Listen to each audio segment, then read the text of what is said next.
आज हम एक ऐसी किताब शुरू कर रहे हैं जो आपकी जिंदगी बदल सकती है।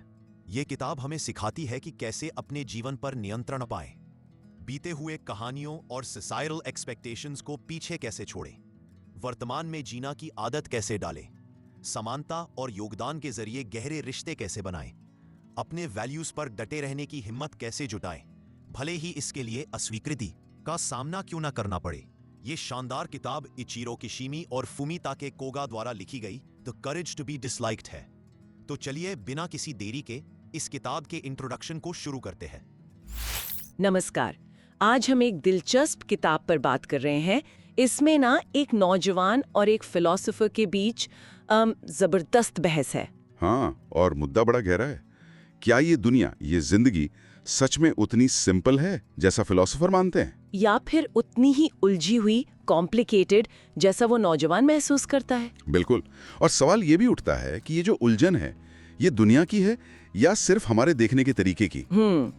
और क्या लोग बदल सकते हैं? ये भी एक बड़ा सवाल है। चलिए इसी बहस को थोड़ा और समझते हैं। जरूर। तो शुरुआत नौजवान के पॉइंट से करते हैं। हाँ, वो कहता है बचपन कितना सही था, सब आसान लगता था, कोई बड़ी जिम्मेदारी नहीं। हाँ, बस मम्मी पापा का प्रोटेक्शन था। और लगता था फ्यूचर में तो कुछ भी पॉसिबल है, कोई लिमिट ही नहीं। जैसे दुनिया की जो असलियत है उससे आंखें बंद थी एक तरह से। पर फिर जैसे जैसे बड़े होते हैं, सच्चाई सामने आती है।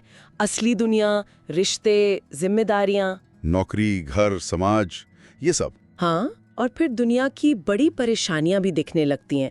भेदभाव है, लड़ाई झगड़े हैं, कहीं गरीबी है, कहीं बहुत अमीरी। जिंदगी एकदम कॉम्प्लिकेटेड हो जाती है। बिल्कुल। और वो कहता है कि पहले शायद धर्म या भगवान का कोई आसरा था, पर अब वो भरोसा भी जैसे कमजोर पड़ गया है। लोग बस चिंता और शक में जी रहे हैं। और उसे लगता है कि वो इस उलझन में फंस गया है, शायद बदल भी नहीं सकता। लेकिन मजे की बात यह है कि फिलोसोफर इन सब बातों के बावजूद कहते हैं नहीं, दुनिया और जीवन आज भी सिंपल है। हाँ, उनका तर्क बड़ा सोचने वाला है। वो कहते हैं देखो, दुनिया कॉम्प्लिकेटेड नहीं है। तो फिर क्या है? हम अपने मन से उसे कॉम्प्लिकेटेड बनाते हैं। उनका कहना है कि हम ऑब्जेक्टिव दुनिया में नहीं जीते। ऑब्जेक्टिव मतलब ऐसी दुनिया जो सबके लिए बिल्कुल एक जैसी हो। पत्थर सबके लिए पत्थर है, पानी सबके लिए पानी, ये ऑब्जेक्टिव है। अच्छा। पर हम जीते हैं सब्जेक्टिव दुनिया में, जिसे हमने खुद मतलब दिया है। आपकी दुनिया शायद मेरी दुनिया से अलग है। ये बात थोड़ी हजम करनी मुश्किल है। अगर हम एक ही जगह है, एक ही हवा में सांस ले रहे हैं, तो दुनिया अलग कैसे? इसे समझने के लिए वो कुएं के पानी का उदाहरण देते हैं। सोचिए, एक कुआं है, ठीक है, जिसका पानी मान लीजिए पूरे साल लगभग 18 डिग्री सेल्सियस रहता है। ये एक ऑब्जेक्टिव फैक्ट है, थर्मामीटर से नाप सकते हैं। ये तो ठीक है। लेकिन वही पानी गर्मियों में पियो तो कैसा लगता है? ठंडा, एकदम ठंडा। और सर्दियों में? सर्दियों में छुआ तो गुनगुना सा लगता है। हाँ, बिल्कुल। पानी वही है, टेम्परेचर वही 18 डिग्री, पर हमारा एहसास बदल गया मौसम के हिसाब से। सही बात है। यही सब्जेक्टिव एक्सपीरियंस है। उस पल में वो ठंडा या गर्म एहसास ही हमारे लिए असली होता है। अच्छा, तो दुनिया कॉम्प्लिकेटेड इसलिए लग रही है क्योंकि हमारा नजरिया वैसा है। हाँ, यही पॉइंट है। अगर हम अपना नजरिया बदल सकें तो दुनिया को महसूस करने का तरीका भी बदल सकता है। ये एक तरह की पावर है हमारे पास। वाह, ये तो दिलचस्प है। तो जैसे अगर किसी ने काले रंग का चश्मा पहना हो तो उसे सब कुछ काला ही दिखेगा। एकदम सही पकड़ा। और फिर वो इंसान दुनिया के अंधेरे की शिकायत करे। हाँ। तो फिलोसोफर पूछते हैं, क्या उस इंसान में वो चश्मा उतारने की हिम्मत है? ये है असली सवाल। हिम्मत? हाँ, करेज। क्योंकि हो सकता है बिना चश्मे के दुनिया इतनी रोशन लगे कि आंखें चौंधिया जाएं, शायद वो डर जाए, शायद वो वापस चश्मा पहनना चाहे। पर मुद्दा ये है, क्या उसमें दुनिया को बिना किसी फिल्टर के सीधे सीधे देखने का साहस है? बात हिम्मत की है। तो नजरिया बदलना सिर्फ सोच नहीं, हिम्मत का भी काम है। और एक और सवाल जो नौजवान बार बार पूछता है, हाँ, कि क्या लोग बदल सकते हैं? क्योंकि वो खुद को बहुत फंसा हुआ, दुखी महसूस करता है। और फिलोसोफर का जवाब एकदम साफ है। हाँ, बिल्कुल बदल सकते हैं। हर कोई बदल सकता है और खुश रह सकता है, कोई एक्सेप्शन नहीं। लेकिन नौजवान को इस पे यकीन नहीं आता। उसे लगता है लोग नहीं बदलते और वो खुद भी नहीं बदल पा रहा। हाँ, ये एक बड़ा कॉन्फ्लिक्ट है उनके बीच। क्या फिलोसोफर ये बताते हैं कि उनके ये विचार आए कहाँ से? कोई आधार? वो थोड़ा इशारा करते हैं, ग्रीक फिलॉसफी का जिक्र करते हैं और एक और दर्शन का भी। कहते हैं कि ये विचार वहां से प्रभावित हैं, पर इस पर वो आगे बात करने को कहते हैं। अच्छा, तो कुल मिलाकर आज की बातचीत से ये बात निकल कर आ रही है कि दुनिया सिंपल है या कॉम्प्लिकेटेड? ये शायद हमारे देखने के तरीके पर, हमारे सब्जेक्टिव नजरिए पर बहुत निर्भर करता है। हाँ, वो कुएं का पानी या काले चश्मे वाला उदाहरण सोचने पर मजबूर करता है। और सबसे बड़ा सवाल शायद यही है, क्या हम बदल सकते हैं? क्या हम अपने इस सब्जेक्टिव नजरिए को, अपने पहने हुए चश्मे को, क्या उसे देखने और जरूरत पड़ने पर बदलने का वो साहस रखते हैं? बिल्कुल। तो आज की चर्चा से बस एक विचार साथ लेकर जाइएगा। अगर दुनिया वैसी ही दिखती है जैसा चश्मा हमने पहन रखा है, तो क्या हम उस चश्मे को बदलने या शायद बस एक बार उतार कर देखने के लिए तैयार हैं? जरा सोचिएगा। Now starting, Section 1, The First Night, Deny Trauma, Chapter 1, The Unknown Third Giant. क्या लोग बदल सकते हैं? बहुत लोग मानते हैं कि नहीं, वे जैसे हैं वैसे ही रहेंगे। हाँ, ये आम धारणा है। सोर्स में एक दोस्त का उदाहरण है जो सालों से अपने कमरे में बंद है। बाहर जाना तो चाहता है पर जा नहीं पाता। तो क्या इसका कारण उसका अतीत है, कोई पुराना ट्रॉमा? देखिए, यहीं पर एडलेरियन साइकोलॉजी का नजरिया एकदम अलग है। जो पारंपरिक सोच है, जिसे एटियोलॉजी कहते हैं। एटियोलॉजी मतलब कारण खोजना। हाँ, कॉज एंड इफेक्ट वाला नजरिया, कि अतीत के कारण आज के हालात तय करते हैं। जैसे उस दोस्त के कमरे में बंद होने का कारण शायद बचपन का कोई बुरा अनुभव या ट्रॉमा हो सकता है। ठीक है, ये तो समझ आता है। लेकिन एडलर कहते हैं कि अगर सिर्फ अतीत ही सब कुछ तय करता, मतलब जिसे डिटर्मिनिज्म कहते हैं, तो फिर एक जैसे बुरे अनुभव वाले सभी लोगों का अंजाम भी तो एक जैसा होना चाहिए। हाँ, पर ऐसा तो होता नहीं है। बिल्कुल नहीं होता। इसीलिए एडलर डिटर्मिनिज्म को नहीं मानते। तो फिर एडलर क्या कहते हैं? अगर अतीत कारण नहीं है तो क्या है? एडलेरियन साइकोलॉजी फोकस करती है टीलियोलॉजी पर। टीलियोलॉजी, ये क्या है? टीलियोलॉजी यानी हमारे वर्तमान गोल्स या मकसदों पर। मतलब हमारा व्यवहार हमारे लक्ष्यों से तय होता है, अतीत से नहीं। अच्छा, तो उस दोस्त वाले उदाहरण में ये कैसे लागू होगा? टीलियोलॉजी के नजरिए से देखें तो हो सकता है कि वो दोस्त अनजाने में बाहर जाना नहीं चाहता। जाना नहीं चाहता? पर वो तो कह रहा है कि जाना चाहता है। हाँ, चेतन मन कॉन्शियस माइंड से चाहता होगा, पर शायद अनजाने में उसका कोई गोल है जो बाहर न जाने से पूरा होता है। जैसे कि क्या गोल हो सकता है? जैसे हो सकता है उसे लगता हो कि कमरे में रहकर उसे माता पिता का ज्यादा ध्यान मिलेगा, या शायद बाहरी दुनिया की चुनौतियों का सामना करने से बचने का एक तरीका हो। तो इस गोल को पूरा करने के लिए वो अनजाने में डर और घबराहट, मतलब एंजाइटी जैसी भावनाएं पैदा कर रहा है। मतलब डर और घबराहट असली है, पर उनका मकसद बाहर ना जाना है। ये थोड़ा अजीब नहीं लगता? हाँ, सुनने में अजीब लग सकता है, पर एडलर का यही मानना है कि भावनाएं भी अक्सर किसी मकसद के लिए इस्तेमाल होती हैं। और ट्रॉमा का क्या? क्या एडलर उसे पूरी तरह नकार देते हैं? ये मानना मुश्किल है। नहीं, एडलर ट्रॉमा के असर को नकारते नहीं हैं। वो ये नहीं कहते कि बुरे अनुभव का कोई असर नहीं होता। तो फिर वो कहते हैं कि हम अपने अनुभवों से पीड़ित नहीं होते, बल्कि हम उन अनुभवों को जो मतलब देते हैं वो हमारी जिंदगी तय करता है। Meaning we give them is self determining. अच्छा, मतलब अनुभव तो है, पर उसका मतलब हम चुनते हैं। बिल्कुल, अनुभव का प्रभाव जरूर होता है, लेकिन वो हमें पूरी तरह कंट्रोल नहीं करता। हम चुनते हैं कि हम अपने अतीत को कैसे देखें और अपनी जिंदगी कैसे जिएं। एक बहुत पावरफुल विचार है। सोर्स में गुस्से का भी एक उदाहरण था, है ना? हाँ, गुस्से का। जैसे मान लीजिए कल किसी ने मुझ पर कैफे में कॉफी गिरा दी और मैं बुरी तरह चिल्ला पड़ा। ये तो एकदम अचानक हुआ लगता है। इससे मेरा क्या गोल हो सकता है? गुस्सा तो बस आ जाता है, नहीं? टीलियोलॉजी के अनुसार गुस्सा आया नहीं, उसे लाया गया किसी मकसद के लिए। लाया गया? क्या मतलब, क्या मकसद? मकसद शायद वेटर पर काबू पाना था, उसे जल्दी से अपनी बात मनवाना था, या उसे एक तरह से झुकाना था। तो यहाँ गुस्से को एक हथियार, एक टूल की तरह इस्तेमाल किया गया। गुस्से को एक टूल की तरह? हाँ, सोर्स में वो माँ वाला उदाहरण भी याद है। बेटी पर चिल्ला रही है, फोन बजता है, आवाज एकदम पोलाइट हो जाती है। हाँ, याद है। और फोन रखते ही वापस चिल्लाना शुरू। ये क्या दिखाता है? ये दिखाता है कि गुस्सा कंट्रोल में था, उसे इस्तेमाल किया जा रहा था। बिल्कुल, ये दिखाता है कि गुस्सा अक्सर एक टूल होता है जिसे हम जरूरत के हिसाब से इस्तेमाल करते हैं, न कि कोई अनकंट्रोलेबल भावना जो हम पर हावी हो जाती है। अच्छा, तो मेरा चिल्लाना भी शायद उस स्थिति को कंट्रोल करने का एक चुना हुआ तरीका था, भले ही मुझे इस वक्त एहसास न हुआ हो। ये तो सोचने वाली बात है। हाँ, तो कुल मिलाकर एडलर का नजरिया हमें ऐसा क्यों हुआ वाली सोच से हटाकर, मतलब अतीत के कारणों से हटाकर, मकसद क्या है या किस लिए हुआ, इस पर सोचने को कहता है, वर्तमान गोल पर। हाँ, कि हम अपने अनुभवों का मतलब खुद चुनते हैं और शायद अपनी भावनाएं भी किसी मकसद के लिए बनाते हैं, अनजाने में ही सही। बिल्कुल, ये जिंदगी को देखने का एक बिल्कुल अलग तरीका है कि हमारी जिंदगी हमें किसी और ने दी नहीं है, बल्कि हमने खुद चुनी है। हाँ, और हम ही तय करते हैं कि इसे कैसे जीना है। हम अपने अतीत के कैदी नहीं हैं। हम अपने भविष्य के रचयिता हैं। सही कहा। ये वाकई काफी गहरा है। अगर हम अनजाने में गुस्सा या डर जैसी भावनाएं भी किसी मकसद के लिए बना सकते हैं, तो फिर हमारी रोजमर्रा की जिंदगी में और क्या-क्या है जो हम खुद चुन रहे हैं, जिसका हमें शायद एहसास भी नहीं। हाँ, ये सवाल सोचने लायक है। इस पर जरूर गौर करना चाहिए।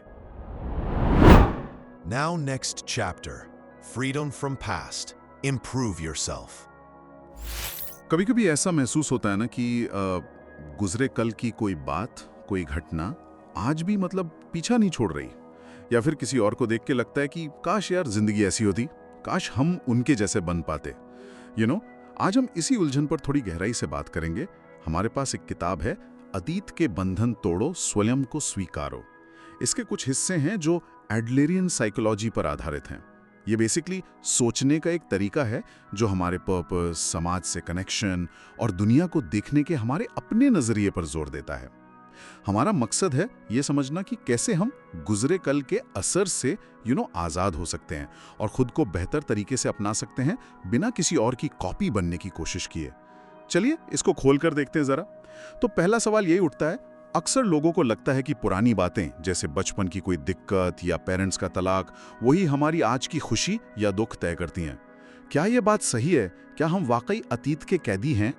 यहाँ समझना काफी दिलचस्प है। देखिए, घटनाएं तो बस होती हैं, वो एक ऑब्जेक्टिव रियलिटी है, मतलब एक सच्चाई जो सबके लिए एक जैसी है।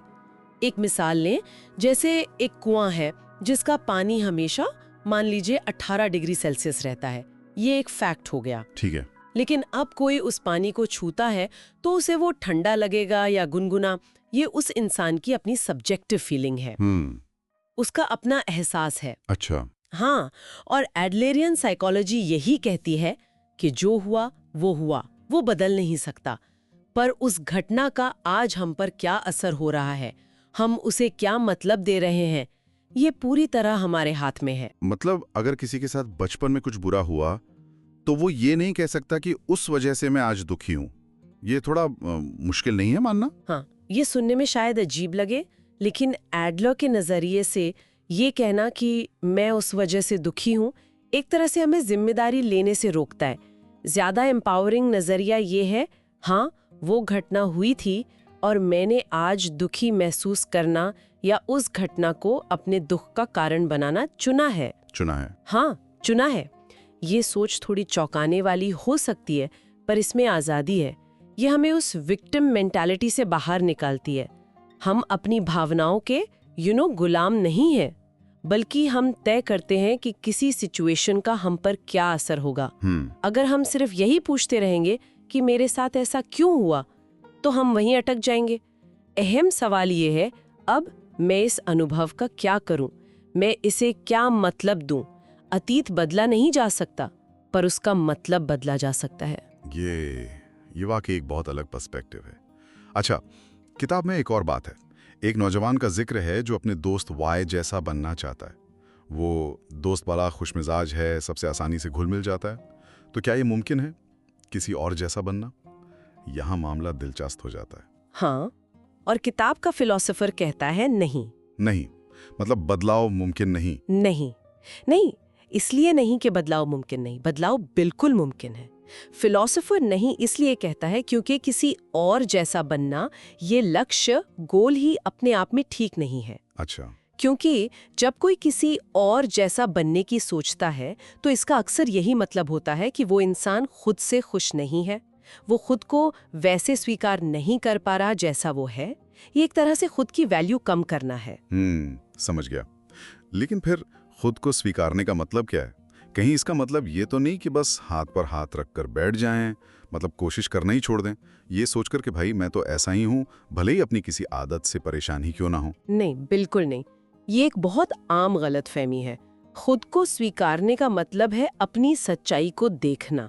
हाँ, ये सच है कि आप वाई नहीं बन सकते, आप ही रहेंगे। इस सच को मानना पहला कदम है, स्टार्टिंग पॉइंट है ये। ओके। लेकिन अगर आप अपनी मौजूदा हालत से खुश नहीं हैं, तो जैसा हूं वैसा ही ठीक है सोचकर रुक जाना, वो स्वीकारना नहीं, वो तो हार मान लेना हुआ। स्वीकार करने का मतलब है अपनी स्टार्टिंग लाइन को पहचानना, ना कि फिनिश लाइन को। इसके बाद आपको बेहतरी के लिए आगे बढ़ना है। आगे बढ़ना है। हाँ, एडलर का एक बहुत जरूरी आइडिया है। इंपॉर्टेंट ये नहीं है कि जन्म से क्या मिला है, बल्कि ये कि हम उस साधन, इक्विपमेंट का इस्तेमाल कैसे करते हैं। साधन मतलब सोचिए आपको एक टूल किट मिली है। अब आप या तो इस पे दुखी हो सकते हैं कि पड़ोसी के पास ज्यादा अच्छे चमकीले टूल्स हैं, या फिर आप ये सोच सकते हैं कि मेरे पास जो टूल्स हैं इनका सबसे अच्छा, सबसे स्मार्ट इस्तेमाल कैसे किया जाए। अच्छा, हाँ, ध्यान इस पर होना चाहिए कि जो काबिलियत, जो कमियां हमारे पास हैं, हम उनका बेस्ट उपयोग कैसे करें, न कि इस पर कि काश मेरे पास कुछ और होता। यानी किसी और की फोटोकॉपी बनने के बजाय खुद का बेस्ट वर्जन बिल्कुल बनने पर फोकस करना चाहिए। बिल्कुल सही। लक्ष्य वाई जैसा बनना नहीं होना चाहिए। लक्ष्य होना चाहिए खुद के अंदर वो गुण डेवलप करना जो आपको वाई में पसंद आ रहे हैं। जैसे शायद आप ज्यादा मिलनसार बनना चाहते हैं या ज्यादा पॉजिटिव सोचना चाहते हैं। ये बाहरी नकल नहीं है, ये अंदरूनी विकास है, इंटरनल ग्रोथ है। हो सकता है वाई की तरह बनना नामुमकिन हो, पर आज से थोड़ा ज्यादा खुलकर बात करना या मुश्किल में भी कोई अच्छी बात ढूंढ लेना, ये तो मुमकिन है ना। ये है अपने साधन का सही इस्तेमाल। वाह, तो मतलब आज की इस पूरी बातचीत का निचोड़ एक तरह से ये है कि हम अपने अतीत या अपनी भावनाओं के कैदी नहीं हैं। असली बदलाव इस बात से आता है कि हम अपने अनुभवों को आज क्या मायने देते हैं और हमारे पास जो भी है अच्छा बुरा, उसका इस्तेमाल बेहतरी के लिए कैसे करते हैं। बिल्कुल। और यहीं से एक जरूरी सवाल उठता है सबके सोचने के लिए। This raises an important question. अगर अतीत को बदला नहीं जा सकता, तो आज अभी अपने नजरिए को बदलने के लिए वो पहला कौन सा छोटा सा कदम उठाया जा सकता है जिससे अपने आज को बस थोड़ा सा बेहतर बनाने की शुरुआत हो सके। शायद इस पर सोचना फायदेमंद हो। Now, next chapter, courage to choose happiness. सोचिए जरा, अगर आपको कोई कहे कि आप जो उदास या नाखुश महसूस कर रहे हैं वो आपकी किस्मत या हालात नहीं, बल्कि आपकी अपनी चॉइस है। सुनने में अजीब लगता है ना? हाँ बिल्कुल, थोड़ा चौंकाने वाला भी। तो आज हम इसी तरह के कुछ दिलचस्प आइडियाज पर बात करेंगे। ये एडलरियन साइकोलॉजी से जुड़े हैं, मतलब खुशी, नाखुशी और इसमें हमारी भूमिका पर एक अलग ही नजरिया। बिल्कुल, और हमारा मकसद यही समझना है कि क्या वाकई हमारी फीलिंग्स, हमारा जीने का तरीका, जिसे एडलर ने लाइफस्टाइल कहा है, क्या वो हमने खुद चुना है और क्या हम उसे बदल सकते हैं? ये सबसे बड़ा सवाल है। हाँ, क्योंकि एडलरियन साइकोलॉजी मानती है कि हम अपने अतीत के कैदी नहीं हैं, हम अपने लक्ष्यों की तरफ बढ़ते हैं। तो सवाल यही है, क्या कहानी हम खुद लिखते हैं और क्या उसे बदला जा सकता है? तो चलिए इसी से शुरू करते हैं। पहला पॉइंट, क्या नाखुशी सच में एक चॉइस है? एक फिलोसोफर का तर्क है कि लोग दुखी इसलिए नहीं होते कि उनके साथ कुछ बुरा हुआ, बल्कि इसलिए कि उन्होंने कहीं न कहीं शायद अनजाने में नाखुश रहना चुना है। हाँ, ये सुनने में थोड़ा अजीब लग सकता है कि कोई जानबूझकर क्यों दुखी रहेगा। वही तो, ये कैसे हो सकता है? यहाँ बेनिफिट या फायदे वाली बात समझनी होगी। ये कोई मॉरल फायदा नहीं है, बल्कि खुद के लिए कोई अनजाना फायदा। अनजाना फायदा जैसे? हाँ, मतलब शायद नाखुश रहने से या अपनी परेशानियां बताने से अनजाने में कुछ मिलता हो सकता है दूसरों का ज्यादा ध्यान मिलता हो, या शायद मुश्किल जिम्मेदारियों से बचाव हो जाता हो। अच्छा, जैसे कोई हमेशा बीमार रहता हो तो लोग उससे कम उम्मीदें रखते? बिल्कुल वैसा ही। ये कोई कॉन्शियसली सोचा हुआ प्लान नहीं होता, पर एक पैटर्न बन जाता है।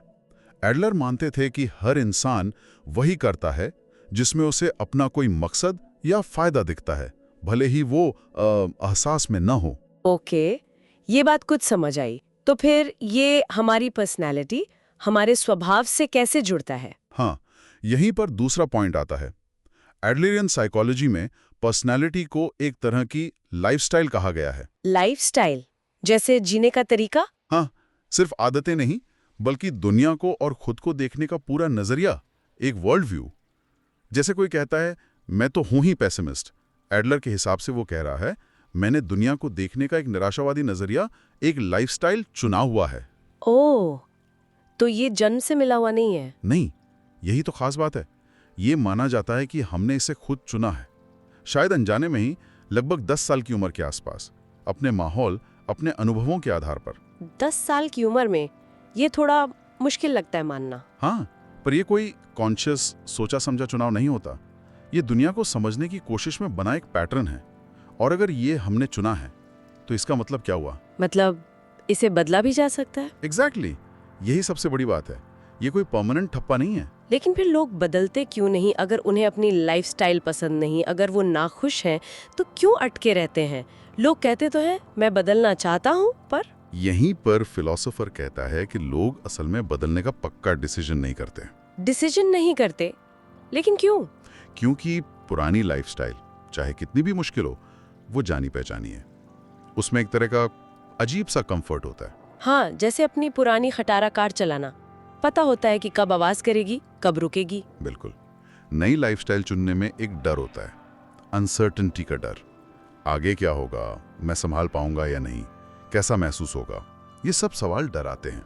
तो मतलब बदलाव के लिए हिम्मत चाहिए। हाँ, इसीलिए एडलरियन साइकोलॉजी को हिम्मत की साइकोलॉजी, साइकोलॉजी ऑफ करेज भी कहा जाता है। एडलर मानते थे कि हमारी नाखुशी अक्सर कॉम्पिटेंस या काबिलियत की कमी से नहीं, बल्कि खुश रहने की, बदलने की, जिम्मेदारी लेने की हिम्मत, करेज की कमी से आती है। तो क्या हम अनजाने में उस जानी पहचानी मुश्किल वाली सिक्योरिटी में अटके रहते हैं? बदलाव के अनजान रास्ते पर जाने से डरते हैं? ये एक बहुत जरूरी सवाल है खुद से पूछने के लिए। ये हिम्मत वाली बात वाकई सोचने लायक है। अच्छा, एक और उदाहरण था इसमें। एक नौजवान जो नॉवेलिस्ट बनना चाहता है पर लिख नहीं पाता, हमेशा बहाने बनाता है, टाइम नहीं है, नौकरी बहुत है। हाँ, और एडलर के नजरिए से असल वजह ये बहाने नहीं है, असल वजह है डर। डर?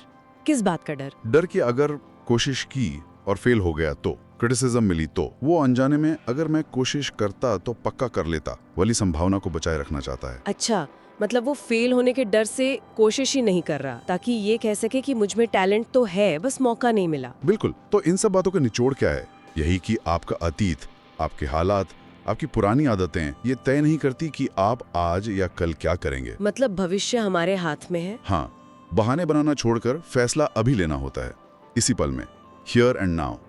आपकी जिंदगी का फैसला हर पल हो रहा है आपके चुनाव से। तो बदलाव मुमकिन है अगर हिम्मत हो। हाँ, मुश्किल लग सकता है पर नामुमकिन नहीं है। तो आज की इस बातचीत का सार यही है कि शायद हमारी नाखुशी, हमारी पर्सनालिटी, हमारी लाइफस्टाइल, ये सब हमारे अपने शायद अनजाने चुनाव हो सकते हैं।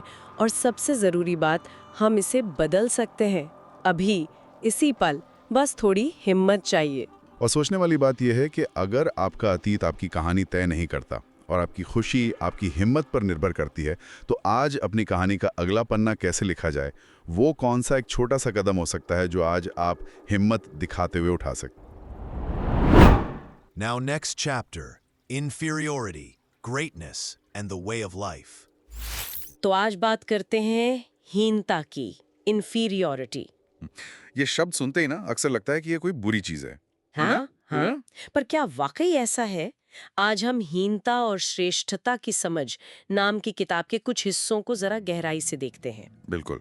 समझना ये है कि बस थोड़ा कम महसूस करने में, मतलब एक नॉर्मल फीलिंग ऑफ इन्फीरियोरिटी, और एक पक्की हीनता ग्रंथि यानी इन्फीरियोरिटी कॉम्प्लेक्स में क्या फर्क है। और ये सुपीरियोरिटी कॉम्प्लेक्स से कैसे जुड़ा है, ये भी देखना दिलचस्प होगा। हाँ, तो चलिए शुरू करते हैं। बिल्कुल। देखिए, हम सब कभी ना कभी किसी ना किसी सिचुएशन में खुद को दूसरों से कम महसूस करते ही हैं। ये तो बहुत नेचुरल है। अच्छा। हाँ, लेकिन मजेदार बात यह है, जैसा आपने कहा, कि ये भावना अपने आप में अच्छी या बुरी नहीं है। सब कुछ इस पर डिपेंड करता है कि हम इस फीलिंग के साथ करते क्या है। ये हमें आगे भी बढ़ा सकती है और पीछे भी खींच सकती है। कहते हैं ये तो सब में होती है। बिल्कुल। और इसमें कुछ गलत नहीं है। नहीं, बिल्कुल नहीं। ये जुड़ी है श्रेष्ठता की खोज से, मतलब परस्यूट ऑफ सुपीरियोरिटी, वो जो बेहतर बनने की हमारी नेचुरल इच्छा होती है। हाँ, जैसे एक बच्चा चलना सीखता है, गिरता है, फिर उठता है, वो बेहतर होना चाहता है। या जैसे साइंस में तरक्की होती है, एग्जैक्टली लगातार कोशिश। एग्जैक्टली ये एक तरह का स्टिमुलेंट है, फ्यूल है हमारी ग्रोथ के लिए, बहुत जरूरी है। तो ये कमी कब महसूस होती है? जब हम देखते हैं कि हम अभी वहां नहीं पहुंचे जहां पहुंचना चाहते हैं अपने आइडियल्स तक, तो एक कमी सी लगती है। सोचिए कोई बहुत बड़ा शेफ भी है, वो भी शायद अपनी डिश चखकर सोचें, मजा नहीं आया ऐसे और बेहतर कर सकता था। अच्छा। तो ये भावना अगर हेल्दी रहे तो हमें कोशिश करते रहने की प्रेरणा देती है। ये एक आप कह सकते हैं लॉन्च पैड जैसा है। Launch pad. हाँ, ये सही शब्द है। लेकिन फिर आता है इंफीरियोरिटी कॉम्प्लेक्स, हीनता ग्रंथि। यहाँ बात बिगड़ जाती है। हाँ, यहाँ मामला बदल जाता है। ये कब होता है? मतलब एक नॉर्मल फीलिंग से कॉम्प्लेक्स तक का सफर कैसे तय होता है? सफर तब बिगड़ता है जब हम उस कमी की भावना को आगे बढ़ने की प्रेरणा बनाने के बजाय एक बहाना, एक एक्सक्यूज बना लेते हैं। बहाना जैसे कोई सोचने लगे मैं ज्यादा पढ़ा लिखा नहीं हूँ तो मैं ये मुश्किल काम कर ही नहीं सकता, या मैं सुंदर नहीं हूँ इसलिए मेरी शादी नहीं हो सकती। हाँ, ये तो बहुत सुना है। मेरे पास कॉन्टैक्ट्स नहीं है इसलिए बिजनेस नहीं चला सकता। बिल्कुल, एडलर इसे कहते हैं अपैरेंट कॉज एंड इफेक्ट, मतलब आभासी कार्य कारण संबंध। आभासी मतलब जो दिख रहा है वो असली कारण नहीं है। हाँ, असली वजह वो कमी नहीं है, असली वजह है आगे कदम बढ़ाने की हिम्मत की कमी, करेज की कमी। अच्छा, मतलब बदलाव से डर, मेहनत नहीं करना चाहते। एग्जैक्टली। ये कहना बहुत आसान है, देखो जी हालात ही ऐसे हैं, मैं क्या करूं, या मुझ में ये कमी है इसलिए मैं कुछ नहीं कर सकता।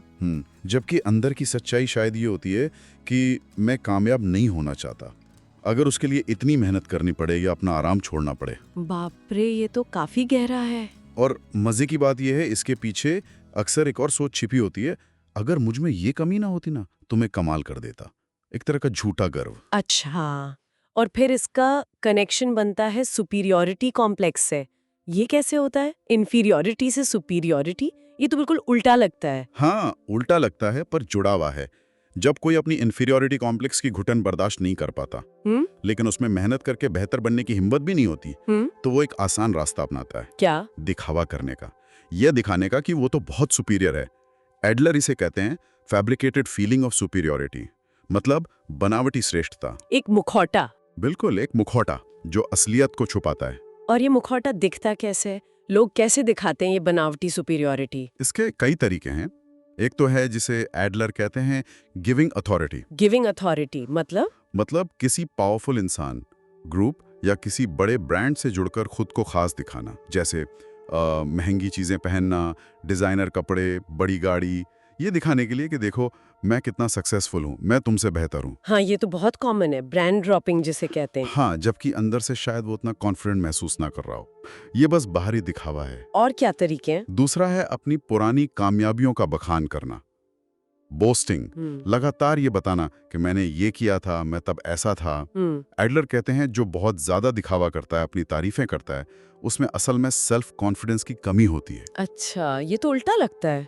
हाँ, पर वो असल में दूसरों को और शायद खुद को भी यकीन दिलाने की कोशिश कर रहा होता है कि वो कमतर नहीं है। तो ये इन्फीरियॉरिटी फीलिंग का ही दूसरा रूप है। और एक तीसरा तरीका आपने बताया था, अपनी बदकिस्मती का बखान करना, ब्रैगिंग अबाउट मिसफॉर्चून। ये कैसे सुपीरियॉरिटी दिखाता है? ये तो और भी अजीब है। ये थोड़ा सटल है। अपनी तकलीफों को, अपनी मुश्किलों को बढ़ा चढ़ाकर बताकर इंसान खुद को स्पेशल महसूस कराने की कोशिश करता है। स्पेशल कैसे? ये कहकर कि मेरा दुख इतना बड़ा है कि तुम तो समझ ही नहीं सकते, या मैंने जितनी मुश्किलें झेली हैं उतनी किसी ने नहीं झेली होंगी। इस तरह वो ध्यान खींचता है, दूसरों को एक तरह से कंट्रोल करता है। अच्छा, मतलब अपनी कमजोरी को ताकत बना लेना। हाँ, एडलर ने कहा भी था, हमारी संस्कृति में कमजोरी भी बहुत शक्तिशाली हो सकती है। जैसे एक बच्चा रोध होकर अपनी कमजोरी दिखाकर बड़ों से अपनी बात मनवा लेता है, उन पर राज करता है। ये भी सुपीरियॉरिटी जताने का एक छुपा हुआ तरीका है, खुद को यूनिक, असाधारण दिखाना अपनी तकलीफों के जरिए। तो फिर सवाल ये उठता है कि अगर बेहतर बनने की चाहत, वो परस्यूट ऑफ सुपीरियॉरिटी नेचुरल है, तो हम इन कॉम्प्लेक्सेस के जाल में फंसने से कैसे बचें? इन्फीरियॉरिटी कॉम्प्लेक्स से भी और सुपीरियॉरिटी कॉम्प्लेक्स से भी। एडलर का सुझाव बहुत सीधा और गहरा है। वो कहते हैं लाइफ कोई कंपटीशन नहीं है, कोई रेस नहीं है। जिसमें आपको दूसरों को हराना है। तो फिर परस्यूट ऑफ सुपीरियॉरिटी का क्या मतलब हुआ? बेहतर बनने का मतलब है खुद के मुकाबले बेहतर बनना, दूसरों के मुकाबले नहीं। अपने आदर्श स्व, अपने आइडियल सेल्फ के करीब पहुंचना। Ideal self. हाँ, इसे ऐसे समझे कि आप एक समतल मैदान पर चल रहे हैं। आप बस आगे बढ़ रहे हैं अपनी रफ्तार से, अपनी दिशा में। ये कोई सीढ़ी नहीं है जहां आपको दूसरों को धक्का मारकर ऊपर चढ़ना है। मतलब दूसरों से तुलना करना बंद करें, क्या यही जड़ है? बिल्कुल। अनहेल्दी हीनता की भावना अक्सर दूसरों से तुलना करने से ही पैदा होती है। वो मुझसे ज्यादा कमाता है, उसकी लाइफ मुझसे अच्छी है, वो ज्यादा पॉपुलर है। सोशल मीडिया ने तो इसे और बढ़ा दिया है। हाँ, ये तो है। हेल्दी भावना तब आती है जब हम खुद की तुलना अपने कल के मैं से करते हैं या अपने आइडियल से करते हैं। हम सब अलग हैं, कोई लंबा है, कोई छोटा, किसी का रंग अलग, किसी की उम्र, ज्ञान, एक्सपीरियंस सब अलग। पर इंसान होने के नाते हम सब बराबर हैं। एडलर कहते हैं, we are not the same but we are equal. We are not the same but we are equal. ये बहुत पावरफुल बात है। हाँ, तो फोकस दूसरों से आगे निकलने पर नहीं होना चाहिए, बल्कि खुद को इम्प्रूव करने पर, खुद को बेहतर बनाने पर। तो अगर मैं इसे समराइज करूं, तो फीलिंग ऑफ इंफीरियोरिटी, वो सामान्य एहसास, वो तो ठीक है, बल्कि ग्रोथ के लिए फ्यूल बन सकता है। हाँ, लेकिन इंफीरियोरिटी कॉम्प्लेक्स तब बनता है जब हम उसे बहाना बना लेते हैं और आगे बढ़ने की हिम्मत खो देते हैं। बिल्कुल। Defence mechanism. असली तरक्की खुद को तराशने में है, अपने आइडियल सेल्फ के करीब जाने में है, दूसरों से रेस लगाने में नहीं। एकदम सही कहा आपने। और जाते जाते एक सवाल शायद हम अपने सुनने वालों के लिए छोड़ सकते हैं सोचने को। जरूर। अगर सच्ची तरक्की खुद के आदर्श से तुलना करने में है और दूसरों से मुकाबला हमें रोकता है, तो इस दुनिया में जहां हर तरफ तुलना के पैमाने हैं, school, college, office, social media, रिश्ते, हर जगह। हाँ, तुलना तो हर जगह है। तो ऐसी दुनिया में कोई अपने असली आदर्श स्व को पहचाने कैसे और उस तक पहुंचे कैसे, बिना इस बाहरी तुलना वाले जाल में फंसे? इस पर सोचने लायक है। Now, next chapter. Only you worry about your own presence. स्वागत है।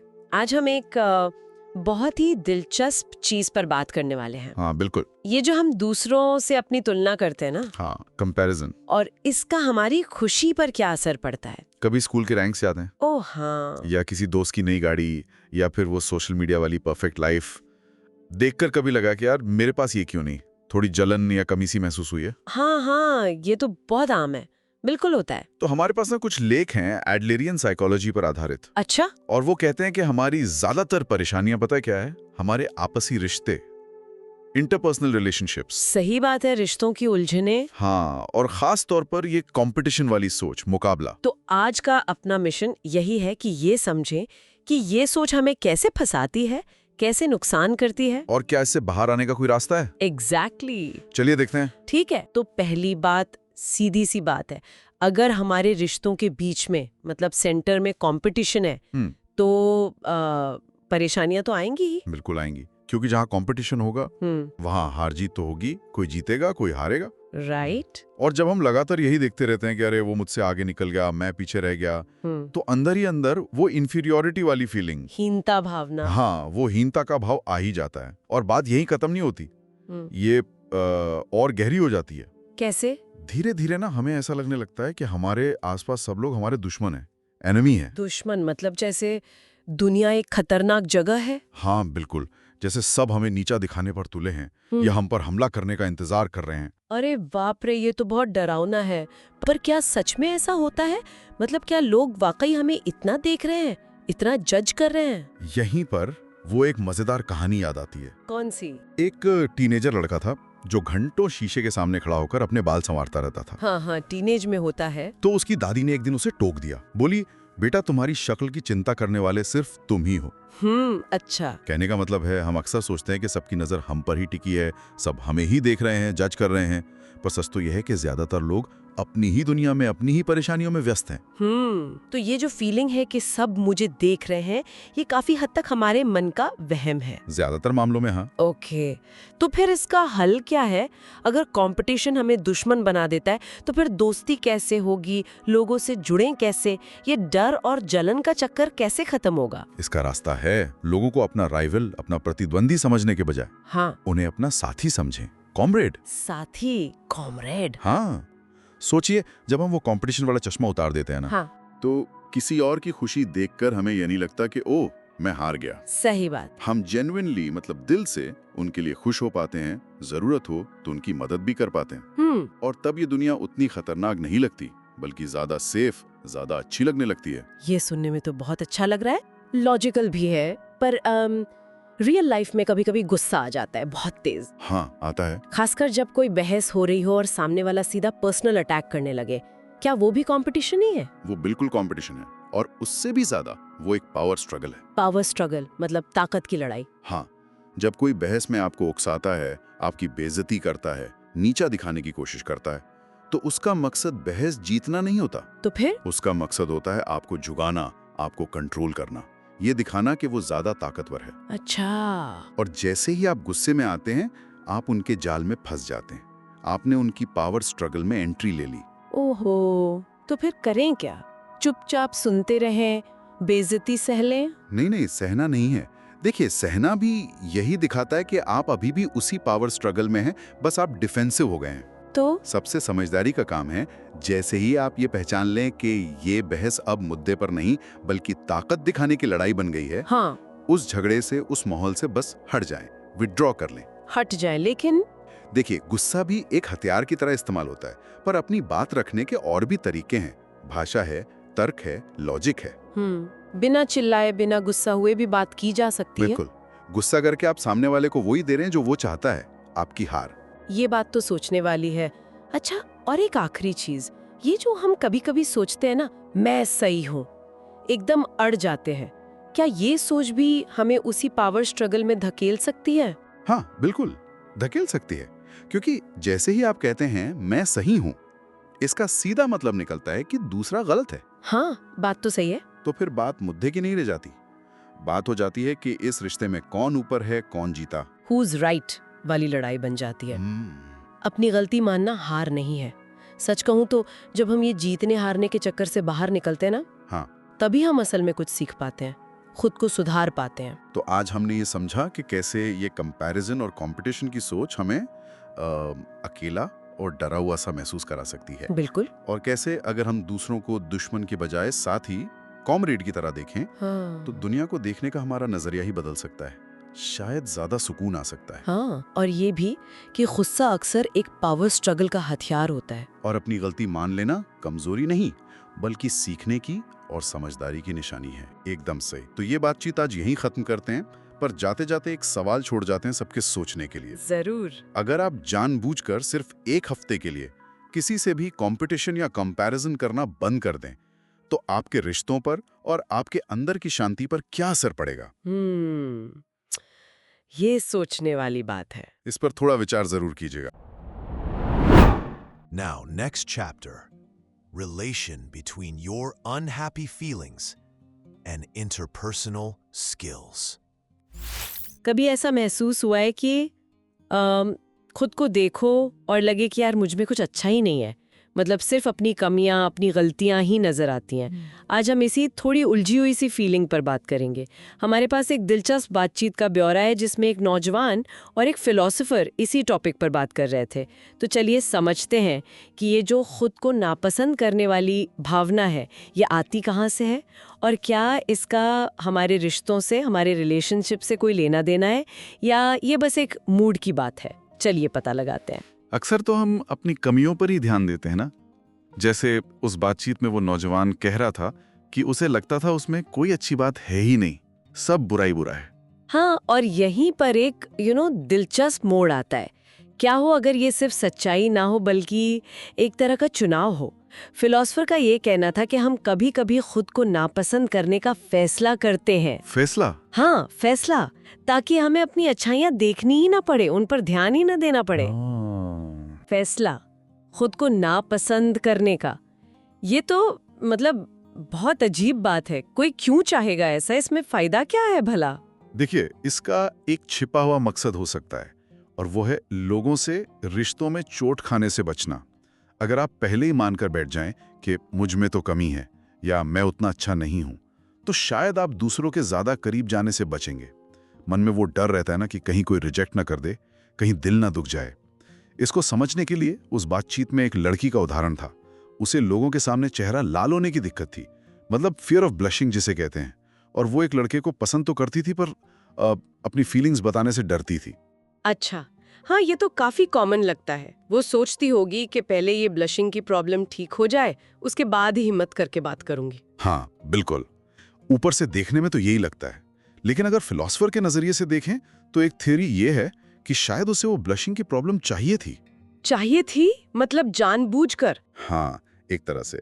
सुनने में अजीब है, पर सोचिए, जब तक उसे ये प्रॉब्लम है, वो खुद को ये समझा सकती है कि मैं इस डर की वजह से, इस प्रॉब्लम की वजह से उससे बात नहीं कर पा रही। अच्छा, ये रिजेक्शन से बचने का एक बहाना, एक सेफ्टी नेट जैसा बन गया। अगर सोचिए वो डर चला जाता और फिर भी लड़का मना कर देता, तो शायद उसे ज्यादा तकलीफ होती, ज्यादा पर्सनल लगता वो रिजेक्शन। अरे बाप रे, मतलब जैसे हम अपनी कमी समझ रहे हैं, वो असल में हमें रिश्तों की मुश्किलों से या शायद रिजेक्शन के डर से बचाने वाली ढाल हो सकती है। ये तो बिल्कुल ही अलग नजरिया है। हाँ, कुछ ऐसा ही। और यहीं पर वो साइकोलॉजिस्ट एल्फ्रेड एडलर, उनकी एक बहुत बड़ी बात सामने आती है। एडलर मानते थे कि सारी समस्याएं असल में आपसी रिश्तों की समस्याएं होती हैं। All problems are interpersonal relationship problems. सारी समस्याएं, ये कुछ ज्यादा नहीं हो गया? जैसे मान लीजिए कोई अपनी हाइट को लेकर दुखी है या अपनी जॉब से खुश नहीं है, वो कैसे रिश्तों की समस्या हुई? ये तो बहुत पर्सनल लगता है। देखिए, एडलर कहते हैं कि ये जो हीन भावना है, मतलब फीलिंग ऑफ इंफीरियॉरिटी, खुद को कम समझना, ये कोई ऑब्जेक्टिव चीज नहीं है, तथ्यात्मक नहीं है, ये सब्जेक्टिव है। यानी ये हमारी अपनी सोच है, हमारा नजरिया है। और ये फीलिंग आती ही तब है जब हम खुद को दूसरों से कंपेयर करते हैं। जैसे उस बातचीत में फिलोसोफर ने अपनी हाइट का उदाहरण दिया था, 155 सेंटीमीटर। अब ये औसत से कम है, ये तो फैक्ट है, पर इसे कमी मानना या ना मानना ये पूरी तरह उनकी अपनी सोच थी, उनका सब्जेक्टिव नजरिया था। बाद में उन्हें ये महसूस हुआ कि शायद उनके छोटे कद की वजह से लोग उनसे डरते नहीं हैं, बल्कि ज्यादा सहज, ज्यादा कंफर्टेबल महसूस करते हैं। तो वही चीज उनके लिए एक खूबी, एक एडवांटेज बन गई। अच्छा, तो इसका मतलब ये हुआ कि जिसे हम अपनी कमी समझ रहे हैं, पकड़ कर बैठे हैं, वो असल में सिर्फ हमारा देखने का तरीका है। उसे बदला जा सकता है, वो कोई पत्थर की लकीर नहीं है। बिल्कुल, क्योंकि ये सब्जेक्टिव है, तो चुनाव हमारे हाथ में है। हम ये चुन सकते हैं कि किसी चीज को, किसी गुण को अपनी ताकत माने या कमजोरी। वैल्यू या कीमत जो है, वो अक्सर समाज या हमारा नजरिया तय करता है, वो चीज में अंदर से नहीं होती। तो एडलर का जो रास्ता है वो है एनकरेजमेंट का, मतलब हिम्मत बढ़ाने का। इसका मतलब है पहले तो खुद को स्वीकार करना, मैं जैसा अभी हूं ठीक हूं, एक्सेप्टेंस, और फिर नतीजे की परवाह किए बिना जिंदगी में और रिश्तों में आगे बढ़ने का साहस जुटाना, हिम्मत करना। तो सोचने वाली बात यह है, अगर ये जो खुद को नापसंद करना है या अपनी कमियों पर ही ध्यान देना है, अगर ये असल में दूसरों से चोट खाने के डर से जुड़ा हुआ है, तो क्या इस समझ से, इस अंडरस्टैंडिंग से हम अपने रिश्तों को, अपने कनेक्शंस को एक बिल्कुल नई नज़र से देख सकते हैं? क्या हम डर के बावजूद एक दूसरे से जुड़ने की हिम्मत कर सकते हैं? Now, next chapter, life's tasks and courageous choices. स्वागत है। आज हम कुछ दिलचस्प विचारों पर थोड़ी गहरी नजर डाल रहे हैं। ये एक श्रोता ने हमारे साथ साझा किए थे, जीवन के कार्य और साहसी चयन नाम के एक स्रोत से। ये आइडियाज एडलेरियन साइकोलॉजी पर आधारित है और ये बताते हैं कि लाइफ की बड़ी चुनौतियां क्या हैं, खासकर हमारे रिश्तों के मामले में। हमारा मकसद है इन्हें बिल्कुल आसान भाषा में समझना, मतलब जैसे कोई 8वीं क्लास का स्टूडेंट भी समझ पाए, और देखें कि ये हमारे रोज की जिंदगी से कैसे जुड़ते हैं। कभी सोचा है कि कभी-कभी हम क्यों अपने आसपास के लोगों को दोस्त नहीं बल्कि दुश्मन जैसा देखने लगते हैं? चलिए इसी सवाल से शुरू करते हैं आज की चर्चा। स्रोत कहता है कि हमारी लगभग सभी समस्याएं असल में हमारे आपसी रिश्तों से जुड़ी होती हैं, इंटरपर्सनल रिलेशनशिप्स। पर क्या ये कहना थोड़ा बहुत सिंपल नहीं लगता? बाहरी चीजों का भी तो असर होता होगा। हाँ, सवाल तो बिल्कुल सही है। बाहरी चीजें तो होती ही हैं, लेकिन एडलर का नजरिया ये है कि हमारी जो अंदरूनी तकलीफें हैं, चिंताएं हैं, फ्रस्ट्रेशंस हैं, वो ज्यादातर इसी बात से आती हैं कि हम दूसरों से कैसे जुड़ते हैं या जुड़ने से कतराते हैं। उनका मानना था कि ऐसा इसलिए होता है क्योंकि हम अक्सर जीवन की ज़रूरी जिम्मेदारियों से, जिन्हें वो जीवन के कार्य या लाइफ टास्क्स करते हैं, उनसे भागने की कोशिश करते हैं। और इस डर की वजह से या बचाव की वजह से हमारी सोच बदल जाती है। हम दूसरों को साथी की जगह दुश्मन समझने लगते हैं। ये सब कहीं ना कहीं हिम्मत से जुड़ा है। करेज, रिश्ते निभाने की, चुनौतियों का सामना करने की हिम्मत। अच्छा, तो ये जीवन के कार्य क्या हैं जिनसे हम भागते हैं? स्रोत ने इन्हें 3 हिस्सों में बांटा है: काम, दोस्ती और प्यार। ये तो सुनने में रोजमर्रा की बातें लग रही हैं। बिल्कुल, हैं तो रोजमर्रा की ही, लेकिन इनमें गहरा साइकोलॉजिकल एंगल है। पहला है काम का कार्य, यानी टास्क ऑफ वर्क। इसका मतलब सिर्फ जॉब या पैसा कमाना नहीं है। सोचिए, कोई भी काम अकेले तो होता नहीं है ना? स्कूल के ग्रुप प्रोजेक्ट हों या ऑफिस का टीम वर्क, हमें दूसरों के साथ मिलकर काम करना पड़ता है, भले ही उनसे गहरी दोस्ती ना हो। स्रोत एक इंटरेस्टिंग बात कहता है कि कुछ लोग, जिन्हें कभी कभी नीट या शट इन्स भी कहते हैं, वो असल में काम से नहीं बल्कि काम से जुड़े रिश्तों से कतराते हैं। उन्हें डर काम की मुश्किलों का नहीं होता, बल्कि इस बात का होता है कि लोग क्या सोचेंगे, कहीं उन्हें इनकॉम्पिटेंट ना समझ लें या उनकी क्रिटिसिज्म ना करें। हाँ, ये सोचने वाली बात है, क्योंकि हम अक्सर काम की चुनौतियों को बस काम तक देखते हैं। ये नहीं सोचते कि इसका हमारे रिश्तों के डर से भी कनेक्शन हो सकता है। तो फिर दूसरा कार्य, दोस्ती का कार्य, टास्क ऑफ फ्रेंडशिप, ये इससे कैसे अलग हुआ? दोस्ती का कार्य जो है, वो काम या स्कूल की तरह किसी बाहरी मजबूरी से नहीं जुड़ा है। यहाँ आप दोस्त बनाने या ना बनाने के लिए ज़्यादा आज़ाद हैं, और इसीलिए ये ज़्यादा मुश्किल भी हो सकता है। यहाँ दोस्तों की गिनती, मतलब क्वांटिटी, से ज़्यादा रिश्ते की गहराई, डेप्थ मायने रखती है। स्रोत ये भी इशारा करता है कि दोस्ती निभाने के लिए पहला कदम अक्सर हमें ही उठाना पड़ता है। और एक ज़रूरी बात, अगर हम खुद को बदलते हैं, अपनी सोच, अपना व्यवहार, तो हमारे आसपास के लोग और हमारे रिश्ते भी बदलने लगते हैं। जैसे अगर हम ज़्यादा खुलकर ईमानदारी से बात करें, तो शायद दोस्त भी ज़्यादा खुलें। और तीसरा कार्य, जिसे शायद सबसे मुश्किल माना जाता है, प्यार का कार्य, टास्क ऑफ लव। हाँ, प्यार का कार्य अक्सर सबसे कॉम्प्लेक्स होता है। इसमें रोमांटिक रिश्ते तो हैं ही, साथ ही परिवार के रिश्ते भी, खासकर पेरेंट्स और बच्चों के बीच के संबंध। एडलर के हिसाब से सच्चा प्यार या गहरा रिश्ता वो है जहां आप बिना किसी बंधन, बिना किसी रिस्ट्रिक्शन या दबाव के खुलकर अपनी तरह से जी सकें, जहां ऑथेंटिसिटी हो, सहजता हो। वो रिश्ते जिनमें एक दूसरे को कंट्रोल करने की कोशिश होती हैं, वो ज़्यादा टिकते नहीं। पारिवारिक रिश्ते, खासकर पेरेंट्स बच्चों वाले, और भी पेचीदा होते हैं, क्योंकि उन्हें आप आसानी से ख़त्म नहीं कर सकते। स्रोत उन्हें कठोर जंजीरों जैसा कहता है, रिजिड चेन्स, जिनसे भागा नहीं जा सकता, बल्कि उनका सामना करने की हिम्मत जुटानी पड़ती है, चाहे वो कितना भी मुश्किल लगे।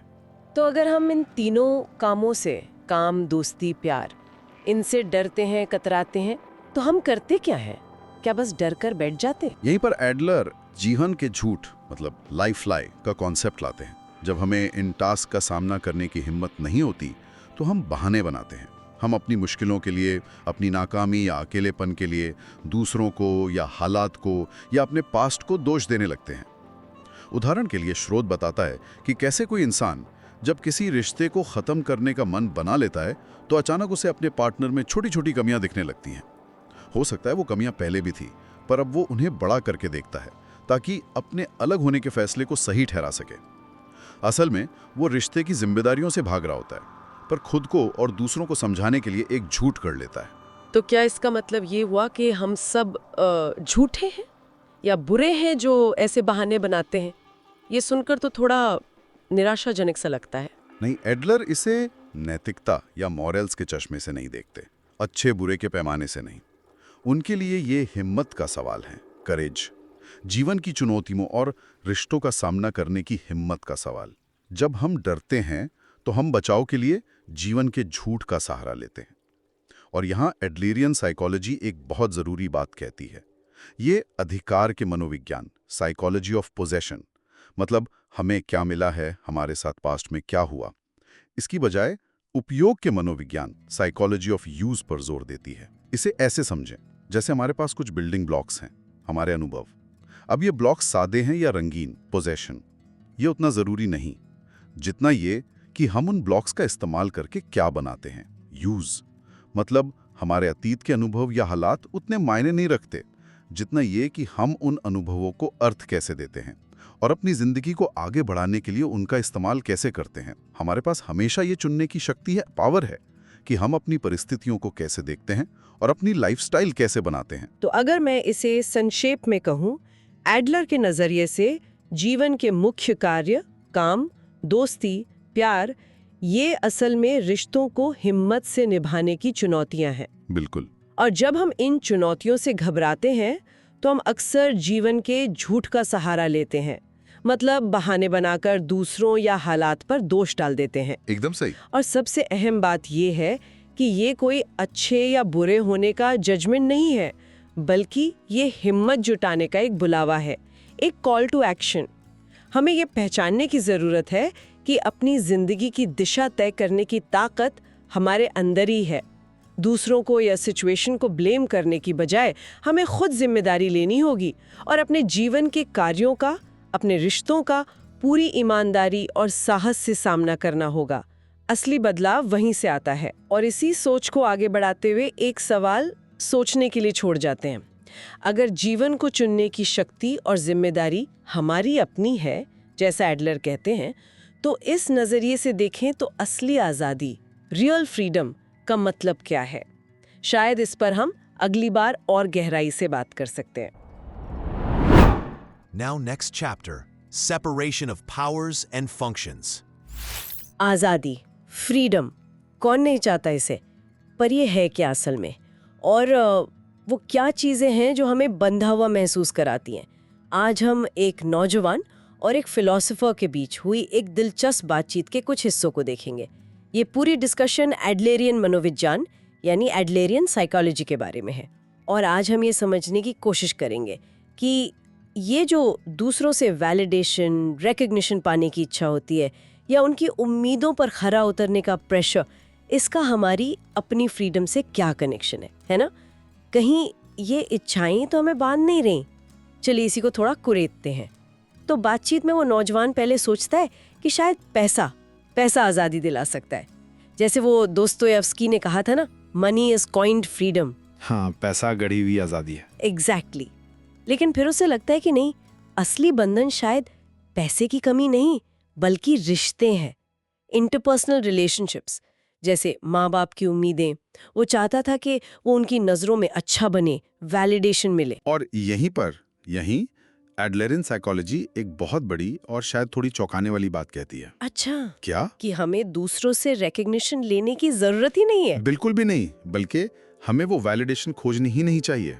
एक मिनट, मतलब तारीफ की इच्छा रखना गलत है, पर स्कूल में, ऑफिस में, घर पर, हर जगह अच्छे काम पर तारीफ तो मिलती है, उसी से तो मोटिवेशन आता है ना। हाँ, पर यही रिकग्निशन की इच्छा का सबसे बड़ा खतरा है। ये सोच अक्सर इनाम और सजा वाले सिस्टम से आती है, रिवॉर्ड एंड पनिशमेंट। अच्छा, तारीफ मिलेगी तो अच्छा काम करेंगे, डांट या सजा से बचने के लिए बुरा काम नहीं करेंगे। एडलर कहते हैं कि ये तरीका ठीक नहीं। असल बात यह है कि हम दूसरों की उम्मीदें पूरी करने के लिए जी ही नहीं रहे हैं। तो क्या इसका मतलब हुआ कि हम स्वार्थी, मतलब सेल्फिश बन जाएं, सिर्फ अपने बारे में सोचें? नहीं, बिल्कुल नहीं। देखिए, एक पुरानी यहूदी कहावत है, अगर तुम अपनी जिंदगी अपने लिए नहीं जियोगे तो भला कौन जिएगा? हम अपनी जिंदगी जीते हैं, इसमें कुछ गलत नहीं। दूसरों की उम्मीदों के पीछे भागने का मतलब है अपनी असलियत, अपना रास्ता खो देना, दूसरों की जिंदगी जीना। और ये बात दोनों तरफ लागू होती है। जैसे हम दूसरों की उम्मीदों के लिए नहीं जीते, वैसे ही दूसरे हमारी उम्मीदों के लिए नहीं जीते। ठीक है, लेकिन फिर रिश्तों का क्या? रिलेशनशिप्स कैसे चलेंगे अगर हम दूसरों से वैलिडेशन ना लें, उनकी उम्मीदों पर ध्यान ना दें? तो क्या रिश्तों में एक दूरी नहीं आ जाएगी, थोड़ा ठंडापन? यही एडलर का एक बहुत जरूरी आइडिया आता है। इसका समाधान है कार्य विभाजन, सेपरेशन ऑफ टास्क्स। कार्य विभाजन, सेपरेशन ऑफ टास्क्स, ये क्या है? हमें बस ये समझना होगा कि कौन सा काम किसका है, किसकी जिम्मेदारी है। लेकिन ये पता कैसे चलेगा कि कौन सा काम किसका है? बहुत आसान तरीका है। बस ये सोचिए कि किसी चॉइस का, किसी काम का अंतिम नतीजा, कॉन्सिक्वेंस किसे झेलना पड़ेगा। अच्छा, जैसे जैसे बच्चे का होमवर्क करना या ना करना, इसका सीधा असर किसके ग्रेड्स पर पड़ेगा? बच्चे के बिल्कुल। तो होमवर्क करना बच्चे का टास्क है, माँ बाप का नहीं। है। लेकिन माँ बाप की जिम्मेदारी तो बनती है ना, बच्चे को पढ़ने के लिए कहना, उसे सपोर्ट करना। सपोर्ट करना बिल्कुल जिम्मेदार जरूरत है। है। माँ बाप बता सकते हैं कि वो मदद के लिए हैं, जानकारी दे सकते हैं, लेकिन बच्चे के टास्क में दखल अंदाजी माने इंटरफेयर नहीं करना चाहिए, खासकर तब तक जब तक बच्चा खुद मदद न मांगे। कहते हैं ना, आप घोड़े को पानी तक ले जा सकते हैं पर उसे पानी पीने पर मजबूर नहीं कर सकते। हाँ, सुना है। बस वही प्रिंसिपल हर रिलेशनशिप पर लागू होता है। ऑफिस में भी सोचिए, अगर कोई कॉलीग अपना काम देर से करता है तो उसका असर उसी पर पड़ेगा। हमारा काम है अपना काम ठीक से करना। हाँ, जरूरत हो तो मदद ऑफर कर सकते हैं, पर उसके काम की चिंता करना या जबरदस्ती करना वो उसका टास्क है, हमारा नहीं। तो ज्यादातर जो रिश्तों में समस्याएं आती हैं वो इसीलिए कि हम दूसरों के काम में दखल देते हैं या दूसरों को अपने काम में दखल देने देते हैं। बिल्कुल, यही जड़ है, दूसरों के टास्क में दखल देना या अपने टास्क में दखल होने देना। तो आप कह रहे हैं कि असली फ्रीडम, सच्ची आजादी, वो दूसरों की राय या उम्मीदों से नहीं मिलती, वो मिलती है अपने काम और दूसरों के काम को अलग करके, सिर्फ अपने हिस्से की जिम्मेदारी निभाने से। ये सुनने में तो बहुत पावरफुल लग रहा है, पर रियल लाइफ में मुश्किल लगता है ये। हाँ, मुश्किल तो है, पर यही रेडिकल आइडिया है। फ्रीडम दूसरों को बदलने से या बाहरी हालात बदलने से नहीं आती, वो सिर्फ अपने काम, अपने रिएक्शंस को मैनेज करने से आती है, चाहे दूसरे कुछ भी करें या हमसे कोई भी उम्मीद रखें।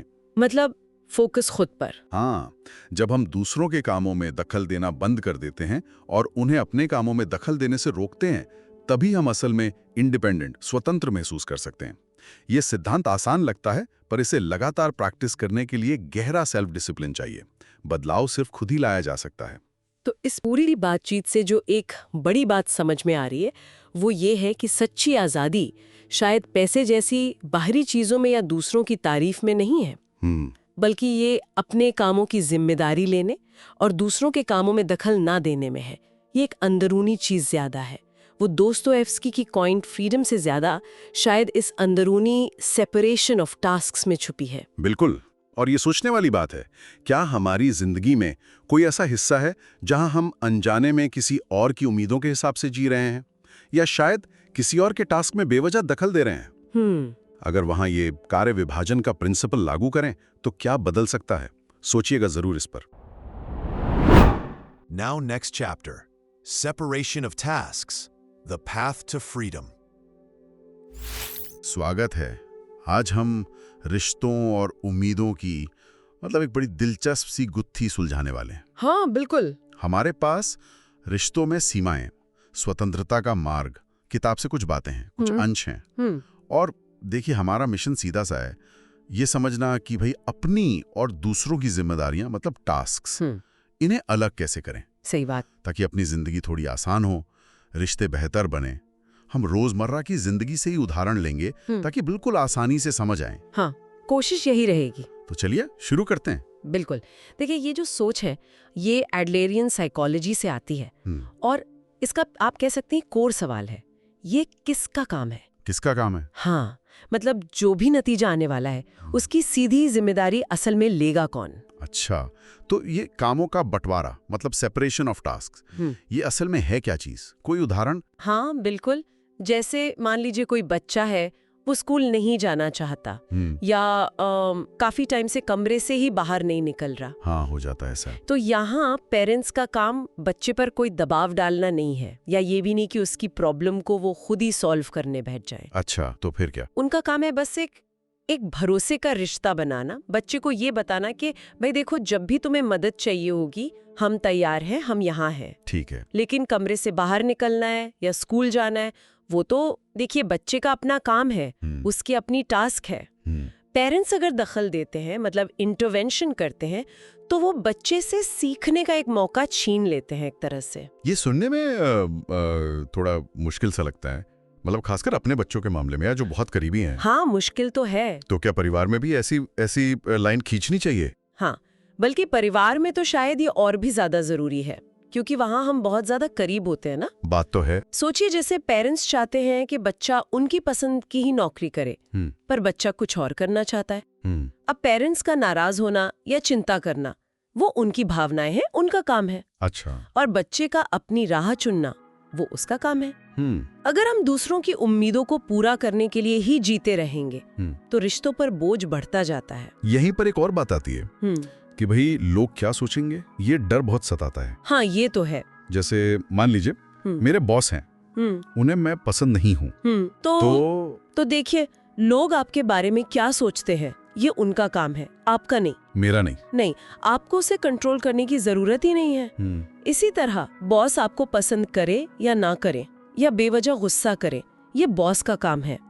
शायद उनकी अपनी दिक्कतें हों, अपने मुद्दे हों। अच्छा। आपका काम है अपना काम ईमानदारी से करना। बॉस को खुश करना आपका काम नहीं है। और हाँ, कभी कभी ये सोचना कि अरे बॉस खराब है इसलिए मैं काम नहीं कर पा रहा हूँ, ये एडलेरियन साइकोलॉजी के हिसाब से एक लाइफ लाए हो सकता है। मतलब जिंदगी का एक बहाना। बहाना किस लिए? शायद इसलिए कि असल में आप वो काम करना ही नहीं चाहते और खराब बॉस का बहाना मिल गया। अपनी जिम्मेदारी से बचने का तरीका। अरे वाह, मतलब दूसरों के कामों का बोझ, उनकी उम्मीदों का, ये सब हम अपने ऊपर ले लेते हैं और जिंदगी भारी हो जाती है। बिल्कुल बिल्कुल। तो पहला कदम क्या है? बस ये पहचानना कि यहाँ से आगे मेरा काम नहीं है और दूसरों के काम वहीं छोड़ देना। छोड़ देना। हाँ, इससे बोझ हल्का होता है। जैसे सिकंदर महान की कहानी है ना, वो गॉर्डियन नॉट वाली। हाँ हाँ, सुनिए, वो उलझी हुई गांठ। हाँ, तो उसने उसे सुलझाने में वक्त बर्बाद नहीं किया, तलवार से काट दिया।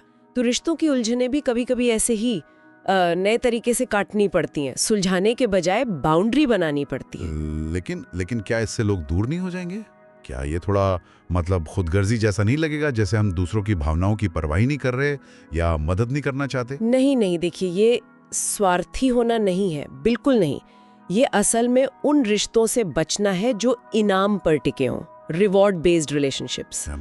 मतलब ये कि देखो, मैंने तुम्हारे लिए ये किया तो अब तुम्हें भी मेरे लिए कुछ करना होगा, ये वाली सोच। अच्छा। कामों का बंटवारा दूसरों की भावनाओं को नजरअंदाज करना नहीं है, बल्कि उनके स्पेस का, उनकी अपनी काबिलियत का सम्मान करना है। स्पेस का सम्मान। हाँ, ये अच्छे रिश्तों का अंत नहीं, बल्कि शायद एक नया दरवाजा है, गेटवे है। हाँ, बस सही दूरी बनाना जरूरी है। सही दूरी। हाँ, मतलब ना तो इतना पास कि दम घुटने लगे और ना ही इतना दूर की जरूरत पड़ने पर आप मदद ही ना कर पाए। एक बैलेंस्ड दूरी।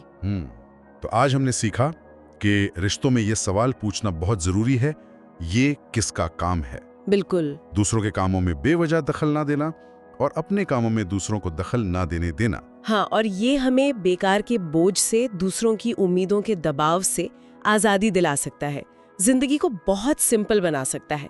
बस याद रखिए, दूसरों की उम्मीदें उनका बोझ है, आपकी सच्चाई आपकी राह। और जाते जाते सबके लिए सोचने वाली एक बात छोड़ जाते हैं। क्या ये तरीका, जो शायद पहली बार सुनने में थोड़ा रूखा सा लगे, थोड़ा अकेला करने वाला लगे, क्या ये असल में हमें ज्यादा सच्चे रिश्ते बनाने में मदद कर सकता है? बिना उम्मीदों के बोझ वाले ज्यादा मजबूत रिश्ते? सोचेगा जरूर। Now, next chapter, recognition and freedom, the truth of relationships. आज हम एक ऐसी उलझन पर बात कर रहे हैं जो शायद हम सब ने कभी ना कभी महसूस की होगी। ये चाहत कि सब हमें पसंद करें, हमारी तारीफ हो, स्कूल में, दोस्तों के बीच, घर पर भी। इसे शायद मान्यता की चाहत या डिजायर फॉर रिकॉग्निशन कह सकते हैं। ये काफी गहरी होती है ना? हाँ बिल्कुल, ये एक बहुत ही आम भावना है। और हमारे पास जो सामग्री है वो इसी कश्मकश को परत दर परत खोलती है। एक तरफ दुनिया कहती है, अरे अपने दिल की सुनो, वो करो जो तुम्हें पसंद है।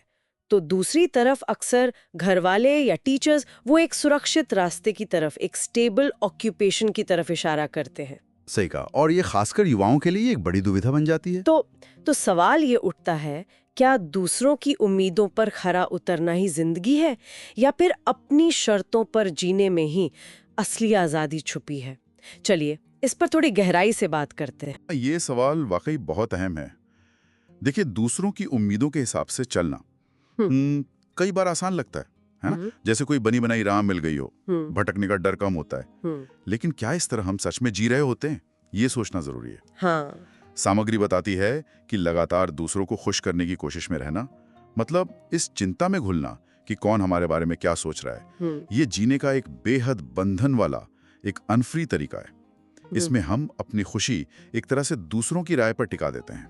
हाँ, और एक दिलचस्प बात स्रोत में ये भी है कि कई बार अपनी मर्जी से जीना मुश्किल इसलिए लगता है क्योंकि हमें खुद ही साफ नहीं पता होता कि हमें चाहिए क्या बनना है, क्या करना है। ये सब कहाँ साफ होता है शुरू में। बिल्कुल। तो ऐसे में दूसरों की नजरों में अच्छा बनना वो ज्यादा आसान रास्ता लगने लगता है। और यहीं पर एक मनोवैज्ञानिक पेच है। ये जो मान्यता की चाहत है ना, वो असल में इस गहरे डर से जुड़ी है कि कहीं कोई मुझे नापसंद ना कर दे। लेकिन सच तो यह है, आप हर किसी को खुश रख ही नहीं सकते। ये तो नामुमकिन है। अच्छा। हाँ, सोचिए अगर 10 लोग हैं और आप 10 को खुश करने निकल पड़े तो क्या होगा? शायद आपको अपनी बातें बदलनी पड़ेंगी, ऐसे वादे करने पड़ेंगे जो आप जानते हैं कि पूरे नहीं कर सकते। ये ना सिर्फ दूसरों से, बल्कि ये तो खुद से भी झूठ बोलने जैसा है, और ये बहुत तनाव देता है अंदर ही अंदर। ये बात तो सही है। तो अगर सबको खुश रखना नामुमकिन है और तनावपूर्ण भी, तो क्या इसका हल ये है कि हम सिर्फ अपने बारे में सोचें? मतलब क्या ये स्वार्थी या ईगोसेंट्रिक होने की तरफ नहीं ले जाता? नहीं, बिल्कुल नहीं। यहीं पर कामों का बंटवारा, या जिसे सेपरेशन ऑफ टास्क कहते हैं, वो समझना जरूरी है। ये स्वार्थ नहीं है, ये स्पष्टता है, क्लैरिटी। इसका मतलब है ये समझना कि कौन सी चीज आपकी जिम्मेदारी है और कौन सी दूसरे की। ओके, जैसे आप कैसा महसूस करते हैं, आप क्या चुनते हैं, अपने जीवन को कैसे जीना चाहते हैं, ये सब आपका काम है, आपकी जिम्मेदारी है। लेकिन दूसरे आपके बारे में क्या सोचते हैं, आपको पसंद करते हैं या नापसंद, ये उनका काम है, उनका नजरिया है। उनके काम में दखल देना, यानी ये कोशिश करना कि वो आपको पसंद ही करें, ये अपनी ऊर्जा बर्बाद करना है। अच्छा। हाँ, लेकिन दूसरों के कामों में जबरदस्ती दखल देना, जैसे किसी को मजबूर करना कि वो आपकी मर्जी से ही पढ़े या शादी करे, वो जरूर स्वार्थी सोच है। अरे वाह, यहाँ आकर बात बहुत दिलचस्प मोड़ लेती है। सामग्री ये कहती है कि वास्तविक स्वतंत्रता, मतलब रियल फ्रीडम का मतलब है दूसरों द्वारा नापसंद किए जाने का साहस होना। ये सुनने में थोड़ा अजीब लगता है ना? आजादी और नापसंद होना, ये कैसे? हाँ, ये थोड़ा अटपटा लग सकता है पहली बार में, पर इसका मतलब ये नहीं कि जानबूझकर ऐसा कुछ करें कि लोग चिढ़ें या नापसंद करें। नहीं, इसका मतलब है कि अगर आप अपने सच के साथ जी रहे हैं, अपने सिद्धांतों, अपने प्रिंसिपल्स के साथ, और इस वजह से कोई आपको नापसंद करता है, तो उस नापसंदगी से डरना नहीं चाहिए। ये डर आपको बांधता है। जब आप इस डर से मुक्त होते हैं, तभी आप बिना बाहरी दबाव के अपने असली मूल्यों के हिसाब से जी पाते हैं। तो वो जो नापसंदगी है, वो तो एक तरह से इस बात का सबूत है कि आप अपनी मर्जी से जी रहे हैं, किसी और की पसंद नापसंद के गुलाम नहीं हैं। यानी आप आजाद हैं। बिल्कुल। देखिए, हर चीज की एक कीमत होती है, आजादी की भी कीमत है, और रिश्तों में आजादी की कीमत यही है कि शायद कुछ लोग आपको हमेशा पसंद ना करें, और ये ठीक है। वाह, यानी लोग क्या कहेंगे कि डर से आजाद होना यही असली स्वतंत्रता है। ये सुनने में तो बहुत क्रांतिकारी लगता है, पर शायद असल जिंदगी में उतारना मुश्किल हो। मुश्किल लग सकता है शुरू में, लेकिन नामुमकिन नहीं है। देखिए, स्रोत में एक दार्शनिक का उदाहरण दिया गया है। उनके अपने पिता से संबंध अच्छे नहीं थे। सालों तक वो यही सोचते रहे कि भाई बचपन में पिता ने मारा पीटा, इसलिए रिश्ते खराब हैं। फिर उन्हें एक दिन ये समझ आया कि वो इस विचार को बदल सकते हैं। उन्होंने अपने सोचने का तरीका बदला। कैसे? उन्होंने ये सोचना शुरू किया, मैं रिश्ते सुधारना नहीं चाहता, इसलिए उस पुरानी याद को, उस बहाने को पकड़े बैठा हूं। देखिए, उन्होंने पिता को बदलने की कोशिश नहीं की, क्योंकि वो पिता का काम था। उनका नजरिया, उनका व्यवहार, वो उसे कंट्रोल नहीं कर सकते थे। उन्होंने सिर्फ अपने नजरिए, अपने पर्सपेक्टिव और अपने व्यवहार को बदला, क्योंकि ये उनका अपना काम था। रिश्तों को सुधारने या न सुधारने का फैसला, वो जो रिश्तों का ताश का पत्ता है, जिसे इंटरपर्सनल रिलेशनशिप कार्ड कहा गया है, वो हमेशा उनके अपने हाथ में था। अच्छा। और दिलचस्प बात ये हुई कि समय के साथ पिता का व्यवहार भी बदला, पर वो उनका लक्ष्य नहीं था। उन्होंने बस अपना काम किया, अपने हिस्से का। तो सार ये निकलता है कि खुश रहने के साहस में नापसंद किए जाने का साहस भी शामिल है। बिल्कुल, एकदम सही। जब आप ये हिम्मत दिखाते हैं ना, तो आपके रिश्ते बोझिल होने की जगह हल्के हो जाते हैं। आप दूसरों की उम्मीदों के अनावश्यक बोझ से मुक्त महसूस करते हैं। आप ज्यादा वास्तविक, ज्यादा ऑथेंटिक महसूस करते हैं। ये तो बहुत गहरी बात है। तो आज की इस चर्चा के बाद एक सवाल हम सबके सोचने के लिए छोड़ जाते हैं। जिंदगी के इस खेल में, खासकर रिश्तों के मामले में, क्या हम अपने ताश के पत्ते दूसरों के हाथ में दे रहे हैं या उन्हें मजबूती से अपने पास थामे हुए हैं? इस पर जरूर सोचिएगा। Now, next chapter, community spirit and self-interest, सामुदायिक भावना और स्वार्थ। नमस्कार। आज हम कुछ ऐसे दिलचस्प विचारों को समझने की कोशिश कर रहे हैं जो हमारे हाथ लगे हैं। हाँ बिल्कुल। ये बताते हैं कि हम दूसरों से कैसे जुड़ते हैं और कभी-कभी ऐसा क्यों लगता है कि सिर्फ अपने काम पर फोकस करना मतलब दुनिया से कट जाना है। हाँ, ये एहसास होता है कई बार। अक्सर ये ख्याल आता है ना, कि अगर हम सिर्फ अपने काम से काम रखें, जिसे इन सोर्सेज में टास्क्स को सेपरेट करना कहा गया है, तो क्या हम अकेले पड़ जाएंगे? यही सवाल आज हमारी इस पड़ताल के मतलब केंद्र में है। क्या ये तरीका हमें अकेला बनाता है या शायद रिश्तों को बेहतर समझने में मदद करता है? चलिए पता लगाते हैं। हाँ, देखते हैं। तो पहला सवाल यही उठता है, ये जो अपने काम और दूसरों के काम को अलग-अलग देखने की बात है, जिसे सेपरेशन ऑफ टास्क्स कहा गया है, क्या ये हमें बहुत ज्यादा सेल्फ सेंटर्ड या अकेला महसूस नहीं कराता?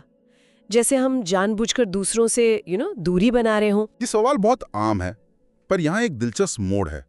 ये सोर्स मटेरियल इसे अलगाव या आइसोलेशन की तरह नहीं देखता, बिल्कुल नहीं। अच्छा। हाँ, बल्कि ये उलझे हुए रिश्तों के धागों को सुलझाने जैसा है। सोचिए, जैसे बहुत सारे रंगीन धागे बुरी तरह उलझ गए हो। उन्हें अलग अलग करने का मतलब उन्हें फेंकना नहीं है, बल्कि ये समझना है कि कौन सा धागा कहाँ से शुरू होता है, किसका है। तो ये रिश्तों से भागना नहीं, बल्कि उन्हें समझने का पहला कदम है। क्लैरिटी आती है इससे। अच्छा, मतलब उलझन सुलझाने जैसा। ठीक है, ये समझ आया। इन विचारों में एक शब्द आता है इंडिविजुअल साइकोलॉजी। सुनने में तो ऐसा लगता है कि ये सिर्फ इंडिविजुअल यानी अकेले व्यक्ति पर ही फोकस करता है। हाँ, नाम थोड़ा कंफ्यूजिंग हो सकता है, सही कहा। लेकिन यहाँ इंडिविजुअल का मतलब है जिसे बांटा न जा सके, यानी इंडिविजिबल। इंडिविजिबल, अच्छा। हाँ, एडलर जिनका ये विचार है, उनका मानना था कि हम टुकड़ों में नहीं बटे हैं। हमारा मन और शरीर, माइंड एंड बॉडी, हमारी सोच और भावनाएं, रीजन एंड इमोशन, ये सब अलग अलग नहीं है, बल्कि एक पूरी यूनिट है, एक यूनिफाइड होल। इसी को होलिज्म कहते हैं।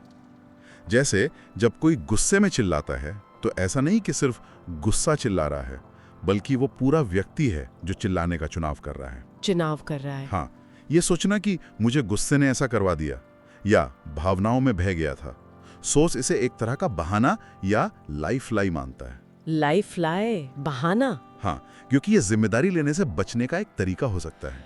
वाह, ये तो सोचने का बिल्कुल अलग नजरिया है। हाँ। तो मतलब हम अपने गुस्से या भावनाओं के गुलाम नहीं, बल्कि हम चुनाव करते हैं कि कैसे रिएक्ट करना है। बिल्कुल, सोच का यही कहना है।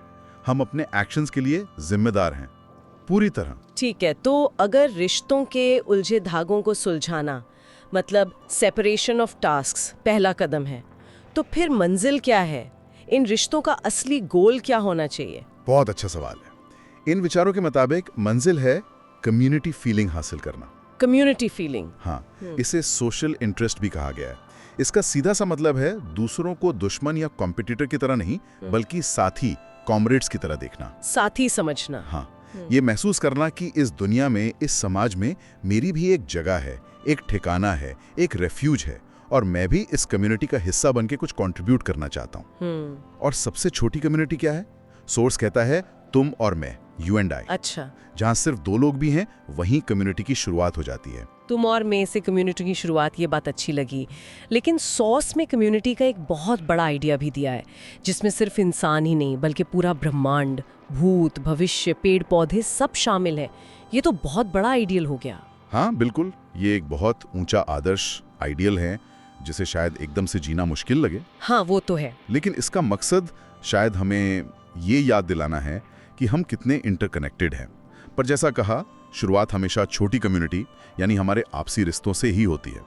उस विशाल कम्युनिटी का विचार हमें शायद बिगर पिक्चर देखने में मदद करता है। तो ये कम्युनिटी फीलिंग या सोशल इंटरेस्ट ये कैसे पैदा करें? कहा गया है कि हमें सेल्फ इंटरेस्ट मतलब सिर्फ अपने बारे में सोचने से सोशल इंटरेस्ट यानी दूसरों के बारे में सोचने की तरफ बढ़ना होगा। हाँ, पर आमतौर पे हम सोचते हैं कि सेल्फ सेंटर्ड वो है जो बस अपनी चलाता है, तानाशाह, टायरेंट जैसा। क्या सॉस भी यही मानता है? नहीं, यहाँ एक और चौंकाने वाला इंसाइट है। सोर्स कहता है कि सेल्फ सेंटर्ड होने का मतलब सिर्फ अपनी चलाना नहीं है, अच्छा, तो फिर? बल्कि वो लोग जो हर वक्त इसी चिंता में डूबे रहते हैं कि दूसरे मेरे बारे में क्या सोच रहे हैं, या लोग मुझे पसंद करते हैं या नहीं, अरे, जिसे डिजायर फॉर रिकॉग्निशन कहा गया है, वो भी असल में सेल्फ सेंटर्ड ही हैं। क्या मतलब दूसरों की राय की परवाह करना भी सेल्फ सेंटर्ड है? ये कैसे? ये तो बिल्कुल उल्टा लगता है। हाँ, है ना? लेकिन सोचिए इसके बारे में। जब कोई लगातार ये सोच रहा है कि लोग मेरे बारे में क्या सोचते हैं, तो उसका फोकस किस पर है? दूसरों पर या खुद मैं पर, आई पर? हाँ, फोकस तो मैं पर ही है। बिल्कुल। वो दूसरों की भलाई या उनके नजरिए को नहीं समझ रहा, बल्कि वो ये देख रहा है कि मुझे कैसी वैलिडेशन मिल रही है, मेरी इमेज कैसी बन रही है। हाँ, सही बात है। ये दूसरों की चिंता, कंसर्न फॉर अदर्स नहीं है, ये खुद से गहरा लगाव, अटैचमेंट टू सेल्फ है। फोकस अब भी मैं पर ही है। अरे हाँ, अब समझा। ध्यान तो असल में खुद पर ही है कि मुझे कैसा देखा जा रहा है। ये तो वाकई सोचने वाली बात है। बिल्कुल। इसीलिए सोर्स कहता है कि सच्ची कम्युनिटी फीलिंग के लिए अटैचमेंट टू सेल्फ से निकलकर जेन्युइन कंसर्न फॉर अदर्स की तरफ जाना जरूरी है। तो आज की इस चर्चा से कुछ बड़े टेकअवेज मिले हैं मुझे लगता है। पहला, अपने काम और दूसरों के काम को समझना, सेपरेशन ऑफ टास्क्स। ये अकेलापन नहीं बल्कि रिश्तों की उलझन सुलझाने का एक टूल हो सकता है। सही कहा। दूसरा, हम सब बंटे हुए नहीं बल्कि एक पूरी इकाई है, होलिज्म, और हम अपने एक्शंस चुनते हैं। हाँ जी। तीसरा, रिश्तों का लक्ष्य है कम्युनिटी फीलिंग बनाना, जिसकी शुरुआत तुम और मैं से होती है। और सबसे आखिर में ये चौंकाने वाली बात कि दूसरों की राय की बहुत ज्यादा चिंता करना भी एक तरह का सेल्फ सेंटर्ड होना ही है। बिल्कुल। और जाते जाते सोर्स एक सवाल छोड़ता है जो सोचने पे मजबूर करता है। अगर हमारी जिंदगी एक कहानी या फिल्म है, तो उसका हीरो तो मैं ही हूं, है ना? हाँ, बिल्कुल। तो फिर अपने हीरो पर यानी खुद पर फोकस करना क्या वाकई गलत है? ये एक बारीक लकीर है। खुद पर ध्यान देना कहाँ तक जरूरी है और कब ये जरूरत से ज्यादा होकर हमें अपनी कम्युनिटी से जुड़ने से रोकने लगता है, इस पे जरूर सोचा जा सकता है। Now next chapter. You are not the center of universe. नमस्कार। आज की चर्चा का विषय है दुनिया में हमारी जगह और हमारे रिश्ते। मतलब हम खुद को और दूसरों को कैसे देखते हैं। हम एल्फ्रेड एडलर की साइकोलॉजी से जुड़े कुछ अहम विचारों को समझने की कोशिश करेंगे जो हमें मिले सोर्सेज में बताए गए हैं। मेन आइडिया ये है कि हम दुनिया के सेंटर नहीं है, हाँ, बल्कि एक बड़े कम्युनिटी का हिस्सा है। बिल्कुल। और हमारा लक्ष्य ये समझना है कि ये सोच हमारे रिश्तों को और वो जो अपनेपन की भावना होती है, अ सेंस ऑफ बिलोंगिंग, उसे कैसे बदल सकती है। तो चलिए इस पर बात करते हैं। हम सब चाहते हैं कि हमें कहीं ना कहीं ये महसूस हो कि हाँ, यहाँ मेरा होना ठीक है। ये एक बहुत गहरी ज़रूरत है हमारी। सही बात है। लेकिन अक्सर हम शायद ये गलती कर बैठते हैं कि हम खुद को ही दुनिया का केंद्र मान लेते हैं, जैसे कोई राजा या रानी हो और सब कुछ हमारे लिए ही होना चाहिए। हाँ, और फिर जब हमारी उम्मीदें पूरी नहीं होती, क्योंकि देखिए दूसरे लोग अपनी जिंदगी जी रहे हैं, वो हमारी उम्मीदें पूरी करने के लिए तो है नहीं, तो हमें बहुत निराशा होती है, गुस्सा भी आता है। हाँ बिल्कुल, उसने मेरे लिए ये नहीं किया, उसे तो मेरी परवाह ही नहीं, ऐसी बातें। एग्जैक्टली। सोर्स में एक बहुत अच्छी एनालॉजी दी है इसके लिए, मैप और ग्लोब की। अच्छा। हाँ, जैसे दुनिया के नक्शे पर कोई एक देश बीच में दिखता है ना? लेकिन अगर आप ग्लोब देखें तो ग्लोब पर हर जगह सेंटर हो सकती हैं और कोई भी नहीं। सही है। तो उसी तरह हम दुनिया के केंद्र नहीं हैं, हम सब एक बहुत बड़ी कम्युनिटी का हिस्सा हैं। ये पर्सपेक्टिव शिफ्ट अहम है। तो फिर सवाल उठता है कि ये अपनेपन का एहसास, ये सेंस ऑफ बिलोंगिंग मिलता कैसे है? अगर हम सेंटर नहीं है तो फिर कनेक्शन कैसे बनेगा? देखिए, सोर्स कहता है कि ये एहसास सिर्फ कहीं होने भर से नहीं मिलता, पैसिव होने से नहीं। अच्छा। तो फिर बल्कि उस कम्युनिटी के प्रति एक्टिव कमिटमेंट देने से मिलता है, सक्रिय रूप से कुछ करने से, योगदान देने से। ये सोचने के बजाय कि ये व्यक्ति मुझे क्या देगा, ये सोचना कि मैं इस व्यक्ति को, इस रिश्ते को क्या दे सकता हूँ। अच्छा, मतलब फोकस लेने से हटाकर देने पर। हाँ। और इसमें जीवन के जो काम हैं, लाइफ टास्क्स जिन्हें कहते हैं, पढ़ाई, नौकरी, दोस्ती, प्यार, उनका सामना करना भी शामिल है, उनसे बचना नहीं। और ये बात भी है कि हम सब कई कम्युनिटीज से जुड़े होते हैं, है ना? सिर्फ एक से नहीं। बिल्कुल। परिवार है, स्कूल है, काम की जगह, हमारा समाज, देश और यहाँ तक कि पूरी पृथ्वी, पूरा ब्रह्मांड भी एक कम्युनिटी है। तो इसका क्या मतलब हुआ रिश्तों के लिए? मतलब ये कि अगर हमें किसी छोटी कम्युनिटी में, मान लीजिए स्कूल में या ऑफिस में कोई परेशानी हो रही है, तो हमें याद रखना चाहिए कि हम और भी बड़ी कम्युनिटीज का हिस्सा हैं। सोर्स इसे कहता है चाय के प्याले में तूफान। स्टॉर्म इन अ टी कप। मतलब छोटी सी बात का बड़ा पतंगड़। हाँ बिल्कुल। स्कूल की परेशानी शायद बाहर की दुनिया के हिसाब से उतनी बड़ी ना लगे, तो सलाह यह है कि बड़ी कम्युनिटी की आवाज सुने। जैसे स्कूल में टीचर और छात्र का रोल अलग है, अधिकार अलग हैं, लेकिन इंसानियत की बड़ी कम्युनिटी में तो दोनों बराबर इंसान हैं। ये याद रखना जरूरी है। ये रिश्तों को देखने का एक अलग नजरिया है। और रिश्तों को बेहतर बनाने के लिए सोर्स में और क्या कहा गया है? कामों के बंटवारे की बात थी शायद, सेपरेशन ऑफ टास्क्स। हाँ, एक तो वो है सेपरेशन ऑफ टास्क्स। ये समझना कि कौन सा काम मेरा है और कौन सा दूसरे का, और दूसरे के काम में बेवजह दखल ना देना। और दूसरा है वर्टिकल रिलेशनशिप्स, मतलब ऊंच नीच वाले रिश्ते। उनकी जगह हॉरिजॉन्टल रिलेशनशिप्स बनाना, बराबरी के रिश्ते। हॉरिजॉन्टल मतलब बराबर पर एक जैसे नहीं, equal but not the same. जैसे पति पत्नी हैं, उनके काम अलग हो सकते हैं, जिम्मेदारियां अलग हो सकती हैं, पर इंसान के तौर पर वो बराबर हैं, कोई ऊंचा या नीचा नहीं। अच्छा। और ये वर्टिकल रिश्तों से क्या होता है?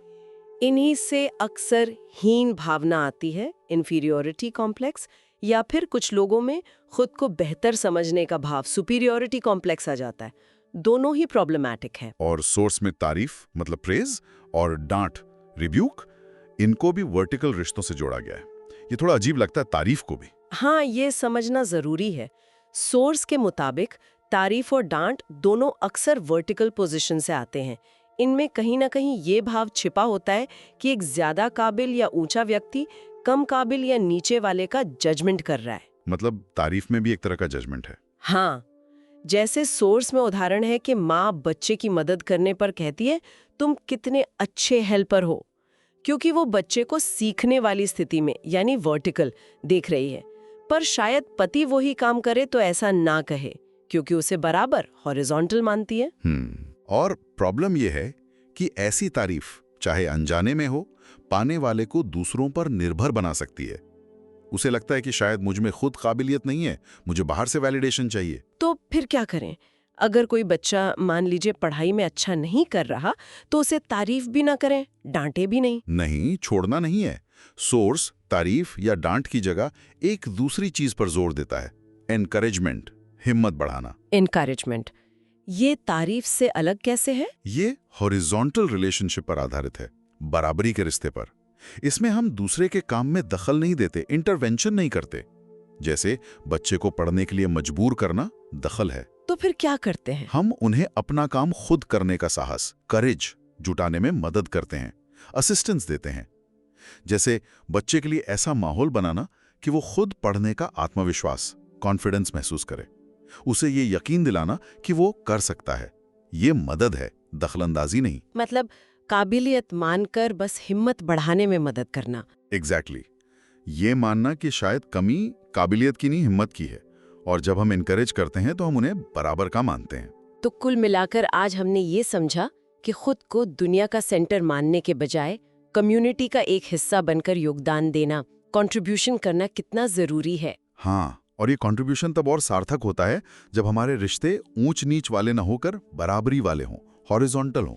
और इन्हीं बराबरी के रिश्तों में फिर तारीफ या डांट के बजाय सच्ची हिम्मत, इनकरेजमेंट देने की गुंजाइश बनती है, जिससे सामने वाले में खुद कुछ करने का साहस आता है। और शायद इसी से वो अपनेपन का गहरा एहसास भी पैदा होता है, जिसकी हम सबको कहीं ना कहीं तलाश रहती है। बिल्कुल। जाते जाते एक सवाल सबके सोचने के लिए छोड़ते हैं। अगर आज हम अपनी किसी भी एक बातचीत में, बस एक, चाहे घर पर हो, दोस्तों से या ऑफिस में, सिर्फ इस एक सोच पर ध्यान दें कि मुझे क्या मिलेगा की जगह मैं क्या दे सकता हूं, तो उस एक बातचीत पर क्या असर पड़ सकता है। सोचने वाली बात है, जरूर सोचिएगा। Now, next chapter, the value of gratitude, the horizon of relationships. नमस्कार। आज हम समझ रहे हैं कि हम खुद को वैल्यूएबल मतलब कीमती कैसे महसूस कर सकते हैं। हमारे पास ना एक युवा और एक फिलोसोफर के बीच हुई बड़ी दिलचस्प बातचीत के कुछ नोट्स हैं। मकसद ये है कि भाई तारीफ या डांट से हटकर असली इंपॉर्टेंस का एहसास कैसे होता है, खासकर जब हम दूसरों से जुड़ते हैं। तो चलिए उसमें थोड़ा गहराई से उतरते हैं। कभी ऐसा हुआ है कि कोई आपको कहे अरे वाह बहुत अच्छे, पर अंदर से खाली खाली सा लगे, या फिर बस किसी के शुक्रिया कह देने भर से हिम्मत सी आ जाए? हाँ, बिल्कुल, ये बहुत आम बात है। देखिए, बाहरी वैलिडेशन जो होता है ना, मतलब दूसरों की तारीफ या बुराई, वो शायद पल भर के लिए अच्छा या बुरा महसूस करा दे, लेकिन अंदर से अपनी कीमत महसूस करना वो एक अलग ही बात है। हाँ, तो फिलोसोफर यही समझाते हैं कि ये जो तारीफ और डांट है, दोनों ही वर्टिकल रिलेशनशिप से आती हैं। मतलब ऐसे रिश्ते जहां कोई ऊपर है, कोई नीचे, और एक तरह से कोई जज कर रहा है। सही कहा, बिल्कुल। जैसे माँ बाप बच्चों को या शायद कोई बॉस अपने एम्प्लॉय को आंकता है, ये एक तरह का जजमेंट ही तो हुआ। अच्छा। और ऐसे रिश्तों में ना हम अक्सर दूसरे के स्टैंडर्ड्स पर खरा उतरने की कोशिश में लग जाते हैं। अपनी आज़ादी वो थोड़ी कम हो जाती है। दूसरी तरफ है हॉरिजॉन्टल रिलेशनशिप्स, यानी बराबरी वाले रिश्ते। बराबरी वाले, ठीक है। इनमें जजमेंट नहीं होता। इनमें आपको मिलेगा शुक्रिया, या मुझे खुशी हुई आपकी मदद करके, या अरे वाह इससे तो बहुत मदद मिली। ये शब्द आभार दिखाते हैं, सम्मान दिखाते हैं, जजमेंट नहीं। लेकिन ये शुक्रिया तो बहुत आम सा शब्द है, रोज ही सुनते बोलते हैं। ये हिम्मत बढ़ाने जितना पावरफुल कैसे हो सकता है? मतलब तारीफ के मुकाबले तारीफ सुनने में तो ज्यादा अच्छा लगता है ना। हाँ, ये सवाल बिल्कुल जायज है। और यहीं पर ना एडलरिन साइकोलॉजी की एक दिलचस्प बात सामने आती है। वो कहते हैं कि हिम्मत तब आती है जब इंसान को लगे कि हाँ, उसका कोई मूल्य है, कि वो बेकार नहीं है। ओके, मूल्य का एहसास। और ये एहसास कब होता है? जब उसे लगता है कि मैं इस कम्युनिटी के लिए या दूसरों के लिए फायदेमंद हूं, मैं किसी के काम आ सका। ये किसी बाहरी जजमेंट से नहीं आता कि तुम अच्छे हो, ये अंदर से आता है, हाँ मैं कुछ कंट्रीब्यूशन दे सका। अच्छा। और शुक्रिया सुनने से ना यही अंदरूनी एहसास मजबूत होता है कि हाँ, मेरे होने से, मेरे कुछ करने से फर्क पड़ा। ठीक है, ये समझ आया कि कंट्रीब्यूशन का एहसास जरूरी है। लेकिन सोचिए अगर कोई कुछ कर ही ना पाए तो, जैसे मान लीजिए कोई बहुत बुजुर्ग है, बिस्तर पर है, या एक छोटा बच्चा है, वो युवा भी यही सवाल पूछता है अपने दादाजी के बारे में जिन्हें डिमेंशिया है। क्या वो बेकार हो गए क्योंकि वो अब किसी के काम नहीं आ रहे? बहुत जरूरी सवाल है ये। और यही फिलोसोफर एक बहुत ही अहम फर्क बताते हैं। वो कहते हैं कि लोगों को उनके काम के आधार पर, यानी लेवल ऑफ एक्ट पर मत देखो। अच्छा। तो फिर बल्कि उनके होने के स्तर पर देखो, लेवल ऑफ बीइंग पर। मतलब किसी ने क्या किया या क्या कर सकता है इस बेसिस पर जज करने के बजाय बस उनके होने से खुश हों, उनके वजूद के लिए शुक्रगुजार हों। उनके होने मात्र से। हाँ, सोचिए जैसे किसी अपने का कोई गंभीर एक्सीडेंट हो जाए, ईश्वर ना करे, पर तो हम क्या चाहते हैं? हम बस यही चाहते हैं कि वो जिंदा रहें, है ना? उस वक्त वो कुछ कर नहीं रहे होते, बिस्तर पर होते, फिर भी उनका होना ही परिवार को कितनी हिम्मत देता है, उनके लिए कितना मायने रखता है। ये तो वाकई सोचने वाली बात है। हम कितनी आसानी से लोगों को उनके काम से ही आंक लेते हैं। इसे रोजमर्रा की जिंदगी में कैसे उतारें? घर में, ऑफिस में? देखिए, हम अक्सर क्या करते हैं, बच्चों को या दूसरों को एक काल्पनिक आदर्श छवि से कंपेयर करते हैं। एक आइडल इमेज बना लेते हैं मन में, इसे तो ऐसा होना चाहिए था, और फिर कमियां निकालते रहते हैं, 100 में से नंबर काटते हैं। ये भी तो जजमेंट ही है। हाँ, है तो। तो फिलोसोफर कहते हैं इस 100 में से नंबर काटने वाले तरीके को छोड़ो, 0 से शुरू करो। सामने वाले इंसान को बस देखो जैसा वो है, उसके होने के लिए शुक्रगुजार हो। मान लीजिए कोई बच्चा है जो ज्यादातर घर में ही रहता है, स्कूल नहीं जा रहा, अगर वो एक दिन उठकर बर्तन धोने में मदद कर दे, हाँ, तो उसे ये ताना मारने के बजाय कि स्कूल क्यों नहीं जाते, सीधे कहें अरे वाह शुक्रिया बेटा, बहुत मदद मिली। हो सकता है बस इसी एक शुक्रिया से उसे अपनी कीमत महसूस हो और वो खुद ही कोई अगला कदम उठाने के लिए इंस्पायर हो जाए। सुनने में तो ये बहुत अच्छा लग रहा है, पर असल जिंदगी में, खासकर ऑफिस जैसे माहौल में जहाँ हायरार्की होती है, पद होते हैं, बड़ा मुश्किल लगता है। वहाँ बराबरी का रिश्ता कैसे बनेगा? बॉस तो बॉस ही रहेगा। हाँ, मुश्किल लगता है बिल्कुल, और वो युवा भी यही कहता है। लेकिन फिलोसोफर का जवाब बहुत सीधा और सच्चा है, किसी को तो शुरू करना होगा। किसी को तो शुरू करना होगा। हाँ। आप पहल करें, भले ही सामने वाला तुरंत सहयोग न करे, कम से कम एक इंसान के साथ तो सच्चा बराबरी का हॉरिजॉन्टल रिश्ता बनाने की कोशिश करें। आप देखेंगे धीरे धीरे इसका असर आपके बाकी रिश्तों पर भी पड़ेगा। ऑफिस में भी हाँ, पद यानी रैंक का सम्मान जरूरी है, वो अपनी जगह है, लेकिन चेतना में, मतलब अपनी सोच में, अपनी कॉन्शियसनेस में तो बराबर रह सकते हैं ना? अपनी सोच में बराबर, मतलब बॉस के हर आदेश को आंख मूंद कर मान लेना, ये असल में जिम्मेदारी से भागना है। जहां जरूरत लगे अपनी बात रखना, कोई बेहतर तरीका सुझाना, ये भी तो बराबरी के रिश्ते का ही हिस्सा है, पद चाहे अलग हो। अच्छा, तो मतलब पद का सम्मान करते हुए भी एक मानवीय स्तर पर बराबरी रखना। बिल्कुल। तो आज की इस पूरी बातचीत का सार अगर मैं समझी हूँ ठीक से, तो ये निकला कि हमारी कीमत बाहरी तारीफों पर या हम क्या करते हैं इस पर उतनी निर्भर नहीं करती जितनी इस गहरे एहसास पर कि हम दूसरों से जुड़े हुए हैं, किसी के काम आ सकते हैं, और शायद सबसे बड़ी बात कि हमारा होना ही अपने आप में कीमती है। एकदम सही। और यही एहसास हमें दूसरों के जजमेंट के डर से आजाद करता है और जीने की हिम्मत देता है। और ये बदलाव कोई बहुत बड़ा धमाका नहीं है, ये एक छोटे से कदम से शुरू होता है, किसी एक रिश्ते को बराबरी पर लाने की कोशिश से। तो चलिए आज के लिए इस गहरी सोच को यहीं रोकते हैं और जाते जाते एक सवाल सबके लिए छोड़ जाते हैं सोचने को। जरा सोचिए, आज आप अपने किस एक रिश्ते में, चाहे वो कितना भी छोटा क्यों न लगे, इस वर्टिकल सोच को छोड़कर हॉरिजॉन्टल बराबरी और आभार लाने की कोशिश कर सकते हैं, और सोचिए कि इसका असर क्या हो सकता है। Now, next chapter, self-acceptance and trust in others.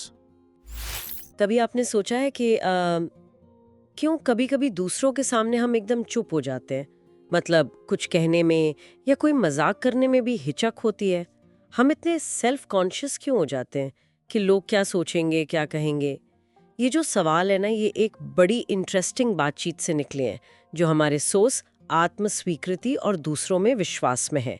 इसमें एक यंगस्टर है और एक फिलोसफर, और वो इन्हीं उलझनों पर बात कर रहे हैं। तो आज हम अल्फ्रेड एडलर, जो एक फेमस साइकोलॉजिस्ट थे, उनके नज़रिए से देखेंगे कि कैसे खुद को एक्सेप्ट करना, दूसरों पर एक तरह का भरोसा दिखाना और उनके लिए कुछ करना, मतलब कंट्रीब्यूशन, ये कैसे हमें समाज में अपनी जगह महसूस कराता है, एक सेंस ऑफ बिलोंगिंग देता है। चलिए इसको थोड़ा खोल कर समझते हैं।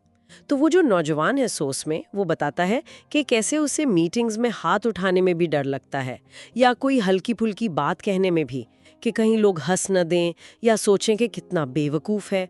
और इंटरेस्टिंग बात यह है कि ये डर सेल्फ लव, मतलब नार्सिसिज्म से नहीं आता, बल्कि ये कहीं ना कहीं खुद को नापसंद करना, सेल्फ लोदिंग से आता है। ऐसा क्यों होता है? मतलब अकेले में तो हम बिल्कुल बिंदास होते हैं, गा रहे हैं, नाच रहे हैं, पर जैसे ही कोई और रूम में आता है हम एकदम से रुक जाते हैं। क्या हम अपने उस असली इनोसेंट सेल्फ पर यकीन नहीं करते? हाँ, ये बहुत कॉमन फीलिंग है। और एडलर की जो साइकोलॉजी है वो इसका जवाब कम्युनिटी फीलिंग में देखती है, मतलब समाज से जुड़ाव का एहसास। और इसे पाने के लिए, जैसा आपने कहा, 3 मेन स्टेप्स हैं: self acceptance, confidence in others और कंट्रीब्यूशन टू अदर्स।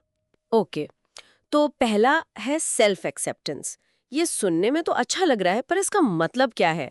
क्या ये बस पॉजिटिव थिंकिंग टाइप है कि सब अच्छा है, सब बढ़िया है? नहीं, देखिए, यहीं पर एक बहुत जरूरी फर्क समझना है। ये सेल्फ अफर्मेशन से अलग है। सेल्फ अफर्मेशन होता है खुद को झूठी तसल्ली देना। मान लीजिए किसी के एग्जाम में 60% मार्क्स आए, तो सेल्फ अफर्मेशन होगा ये सोचना कि अरे मेरी तो किस्मत ही खराब थी, वरना मैं तो 100% वाला हूं। ये खुद को बहलाना हुआ। अच्छा, हाँ, समझ गया। जबकि सेल्फ एक्सेप्टेंस है सच्चाई को फेस करना, उसे कबूल करना। उसी 60% वाले उदाहरण में सेल्फ एक्सेप्टेंस होगा ये सोचना कि ठीक है, मेरे 60% आए हैं, ये अभी की सच्चाई है, अब यहां से 100% तक कैसे पहुंचूं। मतलब जो चीजें हम बदल नहीं सकते उनको शांति से स्वीकार करना, और जिन्हें बदल सकते हैं उन्हें बदलने की हिम्मत दिखाना। इसे अफर्मेटिव रेजिग्नेशन या सकारात्मक स्वीकृति भी कहते हैं। ओके, मतलब अपनी असलियत को मानकर आगे बढ़ना। बिल्कुल, ये वैसी ही बात है जैसी वो मशहूर सेरेनिटी प्रेयर में है कि जो बदल नहीं सकते उसे स्वीकारने की शांति, जो बदल सकते हैं उसे बदलने का साहस, और दोनों में फर्क समझने की बुद्धि। ठीक है, सेल्फ एक्सेप्टेंस समझ आया, पर एडलर दूसरों पर भरोसे की बात भी करते हैं, कॉन्फिडेंस इन अदर्स, और यहीं पर मुझे लगता है ज्यादातर लोग अटकते हैं, क्योंकि धोखा खाने का डर रहता है ना। ये थोड़ा मुश्किल नहीं है, बिल्कुल मुश्किल है। इसीलिए एडलर ट्रस्ट और कॉन्फिडेंस, इन 2 शब्दों में फर्क करते हैं। ट्रस्ट जो होता है वो कंडीशनल होता है, शर्तों पर टिका होता है, जैसे बैंक आपको लोन देता है तो सिक्योरिटी देखता है, गारंटी मांगता है।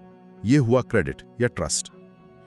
लेकिन कॉन्फिडेंस जो एडलर कह रहे हैं वो अनकंडीशनल है, बिना शर्त वाला, बिना किसी गारंटी के दूसरों पर यकीन करना, ये जानते हुए भी कि शायद धोखा मिल जाए। बिना गारंटी के। हाँ, एडलर कहते हैं कि अगर हम गहरे रिश्ते बनाना चाहते हैं तो शुरुआत शक से नहीं कर सकते। दूसरों पर बिना शर्त कॉन्फिडेंस रखना ही गहरे रिश्ते बनाने का तरीका है, उसका रास्ता है। लेकिन अगर कोई धोखा दे दे तो? देखिए, कोई धोखा देता है या नहीं ये उसका काम है, उसका टास्क है। एडलर से सेपरेशन ऑफ टास्क्स कहते हैं। मतलब भरोसा करना हमारा चुनाव है, हमारी चॉइस है। वो भरोसे के लायक है या नहीं ये उसकी जिम्मेदारी है। अच्छा, मतलब हमें उसका बोझ नहीं लेना। बिल्कुल नहीं। अगर हम धोखा खाने के डर से पीछे हट गए तो हम कभी किसी से सही मायने में जुड़ ही नहीं पाएंगे। और इस डर को जीतने की जो हिम्मत है वो सेल्फ एक्सेप्टेंस से आती है। जब आप खुद को स्वीकारते हैं तब ये रिस्क लेने की हिम्मत आती है।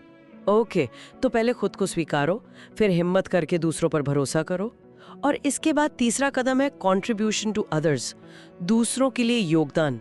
इसका क्या मतलब है?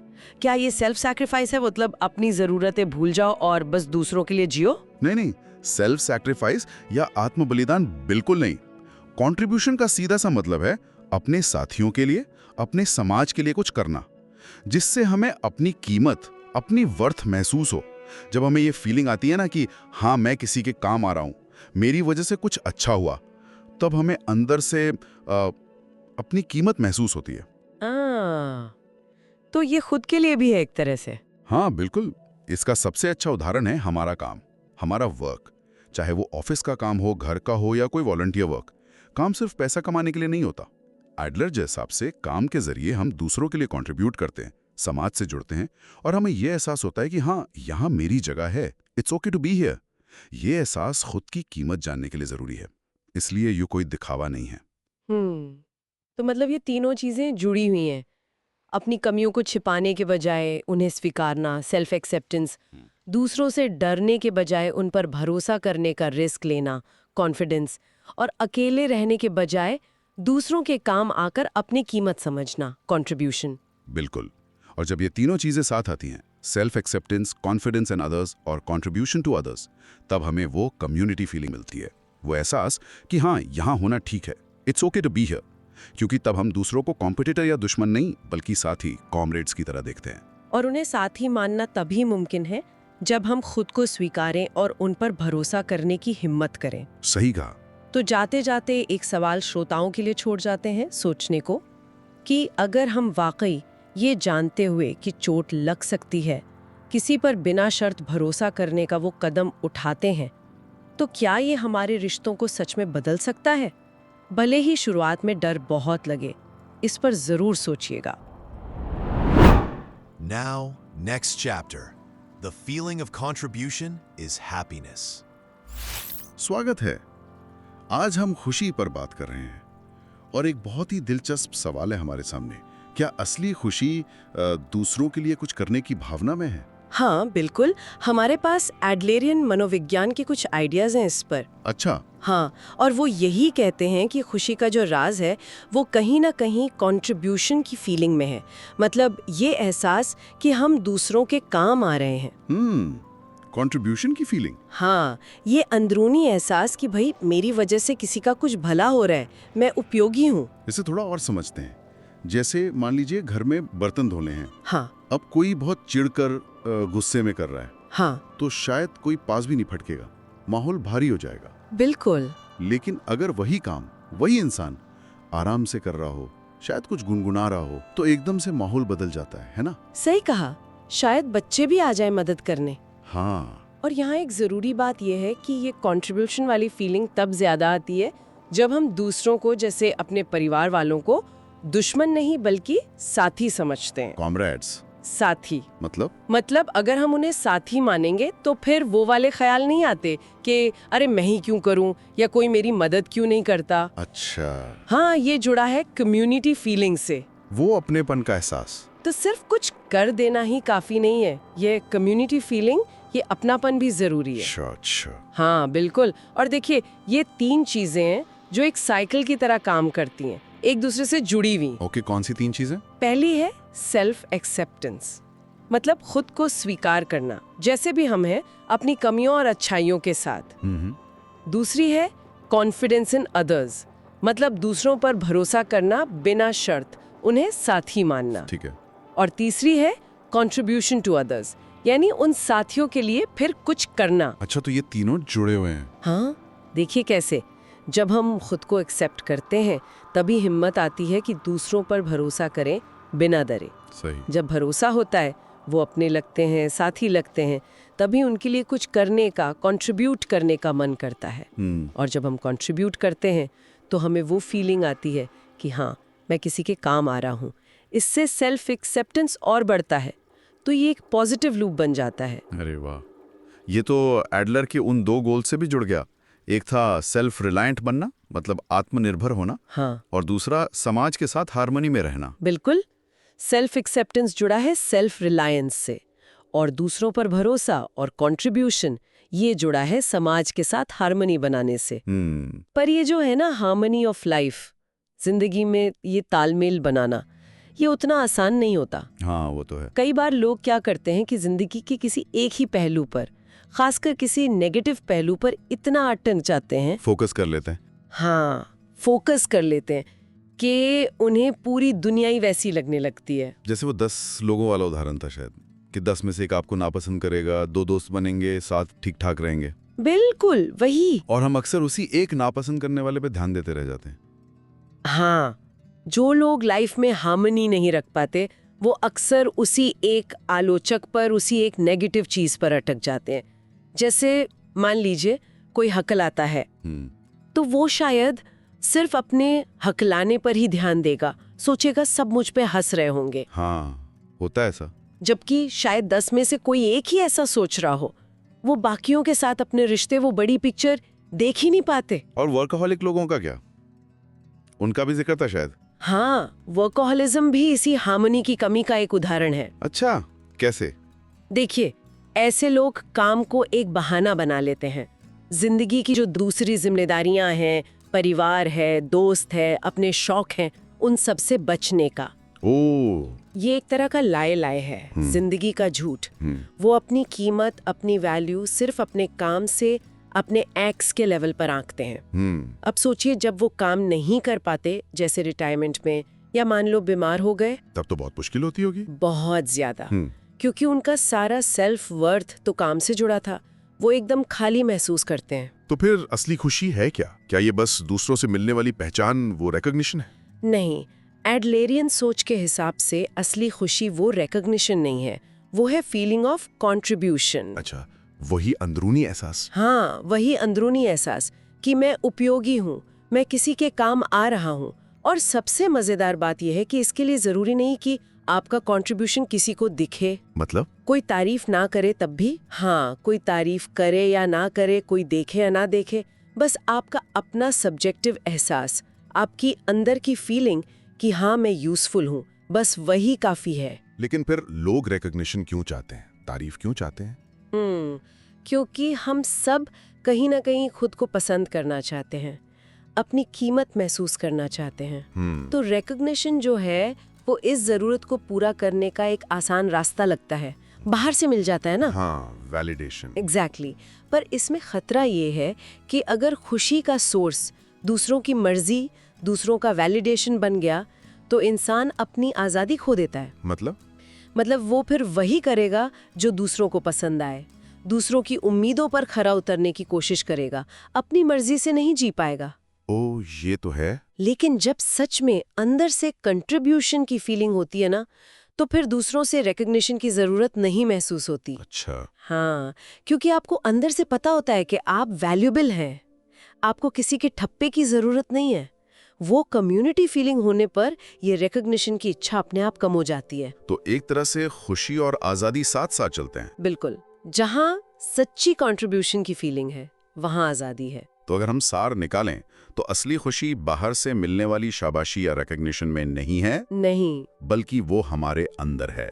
ये महसूस करने में कि हाँ, मैं उपयोगी हूँ, चाहे वो काम कितना ही छोटा क्यों ना हो या किसी ने देखा भी ना हो। एकदम सही कहा।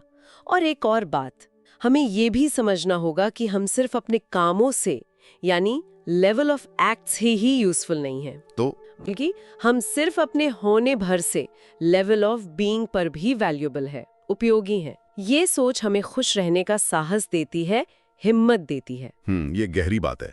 सोचने वाली बात यह है कि हम अपनी रोज की जिंदगी में बिना किसी बाहरी तारीफ या वैलिडेशन का इंतजार किए ये कंट्रीब्यूशन की फीलिंग कैसे ढूंढ सकते हैं, कैसे महसूस कर सकते हैं। शायद छोटे-छोटे तरीकों से इस पर सोचना चाहिए। Now, next chapter. The courage to be normal. Live like you're dancing. नमस्कार। कभी आपने ये सोचा है कि स्पेशल बनने की ये जो एक धुन सी है हम सब में, क्या वो हमें सच में खुशी देती है? आज हम इसी पे थोड़ी बात करने वाले हैं। हमारे पास कुछ लेख हैं जो एडलेरियन साइकोलॉजी, मतलब इंसान के मन को समझने का एक नजरिया है, उसके हिसाब से इस सवाल को देखते हैं। चलिए शुरू करते हैं। तो ये स्रोत कहते हैं कि हम सब में ना एक बेहतर बनने की चाह होती है, परस्यूट ऑफ सुपीरियॉरिटी जिसे कहते हैं। मतलब हम सब आगे बढ़ना चाहते हैं, कुछ बेहतर करना चाहते हैं। ये तो काफी नेचुरल सी बात है, लेकिन इसमें एक पेंच है। स्पेशल बनने के चक्कर में ना लोग अक्सर दो बिल्कुल अलग रास्ते पकड़ लेते हैं। एक तो है बहुत अच्छा बनना, पढ़ाई में, खेल में, सब में टॉप पर रहना, ताकि घर वाले, समाज सब तारीफ करें, वो वैलिडेशन मिले। बिल्कुल। और यही बात थोड़ी और दिलचस्प हो जाती है, क्योंकि जब किसी को लगता है कि वो बहुत अच्छा बनने वाले रास्ते पर उतना कामयाब नहीं हो पा रहा, शायद पढ़ाई ठीक नहीं चल रही या खेल में पीछे रह गया, तो कुछ लोग ना एक तरह का शॉर्टकट ले लेते हैं। वो ठीक उल्टा रास्ता पकड़ते हैं, वो बन जाते हैं बहुत बुरे। अच्छा, मतलब शरारत करना क्लास में या ऐसे काम करना जिससे सब परेशान हो, लेकिन इससे स्पेशल कैसे हुए? ये तो गड़बड़ वाली बात हुई ना। हाँ, पर लक्ष्य वही है, ध्यान खींचना, अटेंशन पाना। इसे एडलेरियन साइकोलॉजी में आसान श्रेष्ठता की खोज कहते हैं, परसूट ऑफ इजी सुपीरियॉरिटी। मतलब मेहनत करके अच्छा बनना मुश्किल लगा तो चलो बिना मेहनत के बुरा बनकर ही सबका ध्यान खींच लो। भीड़ से अलग दिखना है, नॉर्मल नहीं रहना, स्पेशल बनना है, यही मकसद है। और कमाल की बात यह है कि डांटने पर भी ये बंद नहीं होता, क्योंकि डांट भी तो एक तरह का अटेंशन ही है ना, भले ही नेगेटिव हो। उनको लगता है चलो किसी बहाने खास तो महसूस कर रहे हैं। ये तो काफी गहरी बात है। तो क्या इसका मतलब ये है कि हर किसी को स्पेशल ही बनना है? क्या नॉर्मल होना, सामान्य होना काफी नहीं है? आजकल तो जैसे लगता है एवरेज होना कोई बुरी बात हो। हाँ, यहीं पर एडलेरियन साइकोलॉजी एक बहुत, मैं कहूंगी, हिम्मत वाली सोच सामने रखती है। वो है सामान्य होने का साहस, the courage to be normal. ये सोच हमें चैलेंज करती है कि भाई क्यों हमेशा स्पेशल ही बनना है? क्या हम जैसे हैं वैसे ही खुद को स्वीकार नहीं कर सकते? देखिए, सामान्य होने का मतलब ये बिल्कुल नहीं है कि आप में कोई कमी है या आप इनकेपेबल हैं। इसका बस इतना मतलब है कि आपको हर किसी को ये दिखाने या साबित करने की जरूरत नहीं कि आप कितने बढ़िया हैं। ये सेल्फ एक्सेप्टेंस, मतलब खुद को अपनाने की तरफ पहला कदम है, और शायद सबसे मुश्किल भी। लेकिन सुनने में ये थोड़ा बोरिंग नहीं लगता? सामान्य होने का साहस। ज्यादातर लोग तो यही सोचते हैं ना कि नॉर्मल लाइफ तो एकदम फीकी सी होती है, हमड्रम। जैसे मान लीजिए कोई पहाड़ चढ़ रहा है तो वो सोचेगा कि मजा तो बस चोटी पर पहुंचने में है, रास्ता वो तो बस तैयारी है। हाँ, पर एडलेरियन साइकोलॉजी जिंदगी को ऐसे नहीं देखती। वो कहती है जिंदगी कोई सीधी लकीर नहीं है जिसका एक स्टार्ट पॉइंट हो और एक एंड पॉइंट, यानी मंजिल। सोचिए ना, अगर कोई चोटी तक नहीं पहुंच पाया तो क्या उसका पूरा सफर, पूरी जिंदगी बेकार हो गई? नहीं ना, नहीं, बिल्कुल नहीं। बल्कि जिंदगी को ऐसे देखिए जैसे वो छोटे छोटे पलों का, या कहिए बिंदुओं की एक श्रृंखला हो, सीरीज ऑफ डॉट्स। जैसे चौक से एक लाइन बनाते ना, उसको अगर आप बहुत पास से मैग्नीफाइड से देखें तो वो छोटे छोटे डॉट्स से बनी होती है। हम असल में सिर्फ अभी यहीं में जी सकते हैं, हियर एंड नाउ। हमारा जीवन बस इन्हीं पलों का जोड़ है। एक मिनट, ये थोड़ा कंफ्यूजिंग है। मतलब कोई प्लानिंग नहीं, कोई लक्ष्य नहीं। जैसे कोई बचपन से सोचे कि मुझे डॉक्टर बनना है या वायलिनिस्ट बनना है, सालों मेहनत करे, तो वो तो एक मंजिल के लिए जी रहा है ना। वो अभी यहीं में कैसे जी रहा है? वो व्यक्ति भी असल में अभी यहीं जी रहा था। हर पल, हर प्रैक्टिस सेशन में, हर सुर को साधने में उसका ध्यान उसी पल पर था। इसे मंजिल तक पहुंचने की दौड़ की तरह मत देखिए। इसे देखिए जैसे नाचना। जिंदगी नाचने जैसी है, लाइफ इज लाइक डांसिंग। नाचने जैसी है। हाँ, जब आप नाचते हैं तो आपका लक्ष्य कहीं पहुंचना नहीं होता, नाचना ही लक्ष्य होता है। हाँ, नाचते नाचते आप कहीं पहुंच जरूर जाते हैं, Yeah. पर हर कदम, हर मोमेंट अपने आप में पूरा है, कंप्लीट है। वो बस मंजिल तक का रास्ता नहीं है। इसे एनर्जियल लाइफ कहा गया है, जहाँ प्रोसेस ही सब कुछ है, परिणाम नहीं। जैसे यात्रा करना। अच्छा। यात्रा तो घर से निकलते ही शुरू हो जाती है ना। सिर्फ मान लीजिए पिरामिड तक पहुंचना ही यात्रा थोड़ी है। समझ रहा हूं। तो इसका मतलब क्या निकालें हम सब? क्या बड़े सपने देखना, बड़ी उपलब्धियों के पीछे भागना छोड़ दें? शायद वो मतलब नहीं है। लेकिन हाँ, ये सोच हमें याद दिलाती है कि शायद असली खुशी, असली सुकून मंजिल में उतना नहीं है जितना सफर के हर पल में है। अभी यहीं जीने में, सामान्य होने में, बुराई ना देखने में, शायद इसी में ज्यादा साहस है। बिल्कुल। और ये हमें एक बहुत जरूरी सवाल पर लाकर खड़ा करता है। अगर जिंदगी का मतलब हर पल को जीना है नाचने की तरह, तो फिर हम अपनी रोजमर्रा की जिंदगी में कामयाबी या सक्सेस को कैसे देखेंगे? क्या मायने होंगे उसके फिर? इस पर सोचिएगा जरूर। Now, next chapter, the illuminated present, the meaning of life. नमस्कार। आज हम जीवन को देखने के एक कह सकते हैं एक बहुत ही अलग और दिलचस्प नजरिए पर बात करेंगे। नमस्कार। हमारे पास कुछ ऐसे विचार हैं जो कहते हैं कि असली जिंदगी वो बीते हुए कल या आने वाले कल में नहीं है, बल्कि सिर्फ यहाँ और अभी, मतलब हियर एंड नाउ में है। बिल्कुल। सोचिए, जैसे थिएटर स्टेज पर एक तेज स्पॉटलाइट सिर्फ एक्टर पर पड़ती है ना, हाँ। बाकी सब अंधेरे में होता है। जिंदगी का सच भी शायद उसी रोशन हिस्से में है। सही। अतीत तो वो तो चला गया, भविष्य अभी आया नहीं, तो फिर सच क्या है, कहाँ है? बिल्कुल। और ये नजरिया कहता है कि जीवन कोई सीधी सड़क नहीं है, मतलब कोई लीनियर चीज नहीं है। अच्छा। हाँ, बल्कि ये छोटे छोटे पलों की, या कह लें कि बिंदुओं की, डॉट्स की एक सीरीज है। डॉट्स की सीरीज। जैसे मोतियों की माला। हाँ, बिल्कुल वैसा ही। जैसे माला में हर मोती अपने आप में पूरा होता है, वैसे ही हर पल। पर अक्सर हम क्या करते हैं, हम इन पलों को बस भविष्य की तैयारी का जरिया मान लेते हैं। हाँ, ये तो होता है। और हम नजरअंदाज कर देते हैं कि जिंदगी तो असल में इन्हीं पलों में घटित हो रही है, मतलब ठीक इसी वक्त। लेकिन ये सुनने में थोड़ा मुश्किल सा लगता है। मतलब क्या हम भविष्य के लिए प्लानिंग करना, सोचना ही छोड़ दें?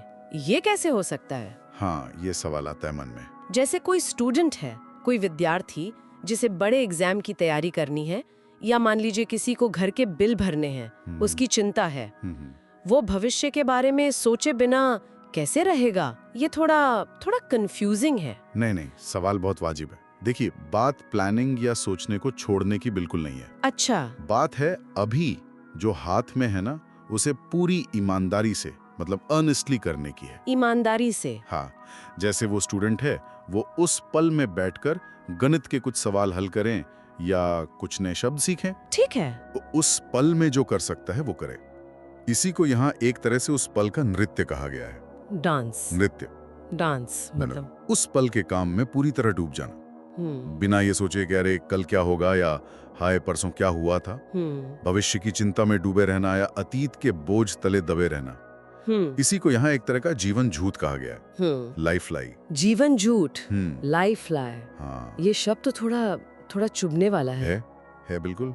क्या मतलब है इसका कि हम सब जाने अनजाने में खुद को धोखा दे रहे हैं? एक महीने में? हाँ, शायद। कैसे? देखिए, सबसे बड़ा जीवन झूठ शायद यही है कि हम यहाँ और अभी में पूरी तरह से जीते नहीं हैं। हम या तो पुरानी घटनाओं में अपनी यादों में खोए रहते हैं, या फिर आने वाले कल की कल्पनाओं और चिंताओं में। हाँ, ये बात तो है। और इस चक्कर में होता क्या है, जो अनमोल पल अभी हाथ में है, वो बस रेत की तरह फिसल जाता है।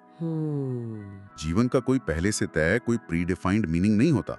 मतलब? कोई मतलब ही नहीं है। नहीं, मतलब है, पर वो मतलब हमें खुद देना पड़ता है, खुद खोजना पड़ता है या बनाना पड़ता है। अच्छा। जैसे किसी मुश्किल अनुभव के बाद ये सोचने के बजाय कि हाय मेरे साथ ही ऐसा क्यों हुआ, ये सोचना कि ठीक है ये हुआ, अब मैं यहाँ से क्या कर सकता हूँ। हाँ, ये सोचने का एक अलग तरीका है।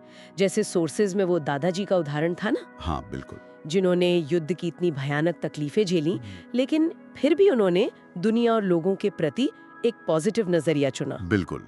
उन्होंने अपने अनुभव को खुद एक मतलब दिया, उसे बोझ नहीं बनने दिया। पर मान लीजिए अगर किसी के पास जीवन में कोई बड़ा लक्ष्य ही ना हो, कोई ऑब्जेक्टिव ही ना हो, या उसे समझ ही ना आए कि भाई अभी क्या करना है, तब? देखिए, लक्ष्य होना कोई जरूरी शर्त नहीं है। सच में? हाँ, यहाँ और अभी को पूरी ईमानदारी से जीना वही अपने आप में एक मकसद है, एक नृत्य है।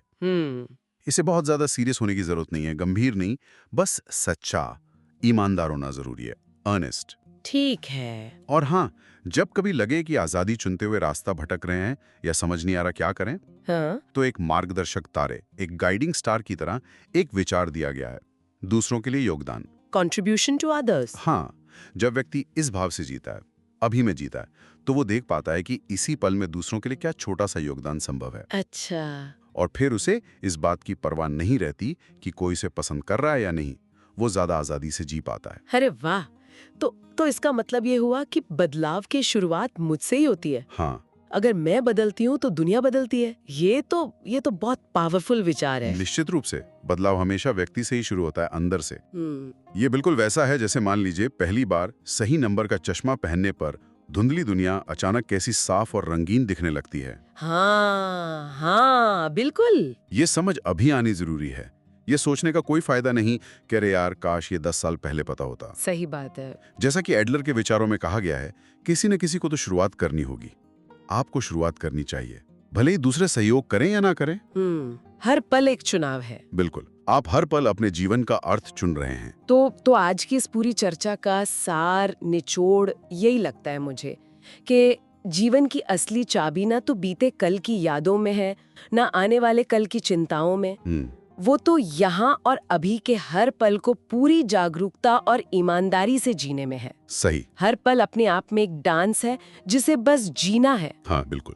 और इन पलों को जीते हुए वो जो दूसरों के लिए योगदान वाला मार्गदर्शक तारा है, उसे ध्यान में रखना। हाँ। शायद एक ज्यादा सार्थक और स्वतंत्र जीवन की तरफ ले जा सकता है। सही कहा। अब एक सवाल हम अपने सुनने वालों के लिए सोचने को छोड़ जाते हैं। जरूर।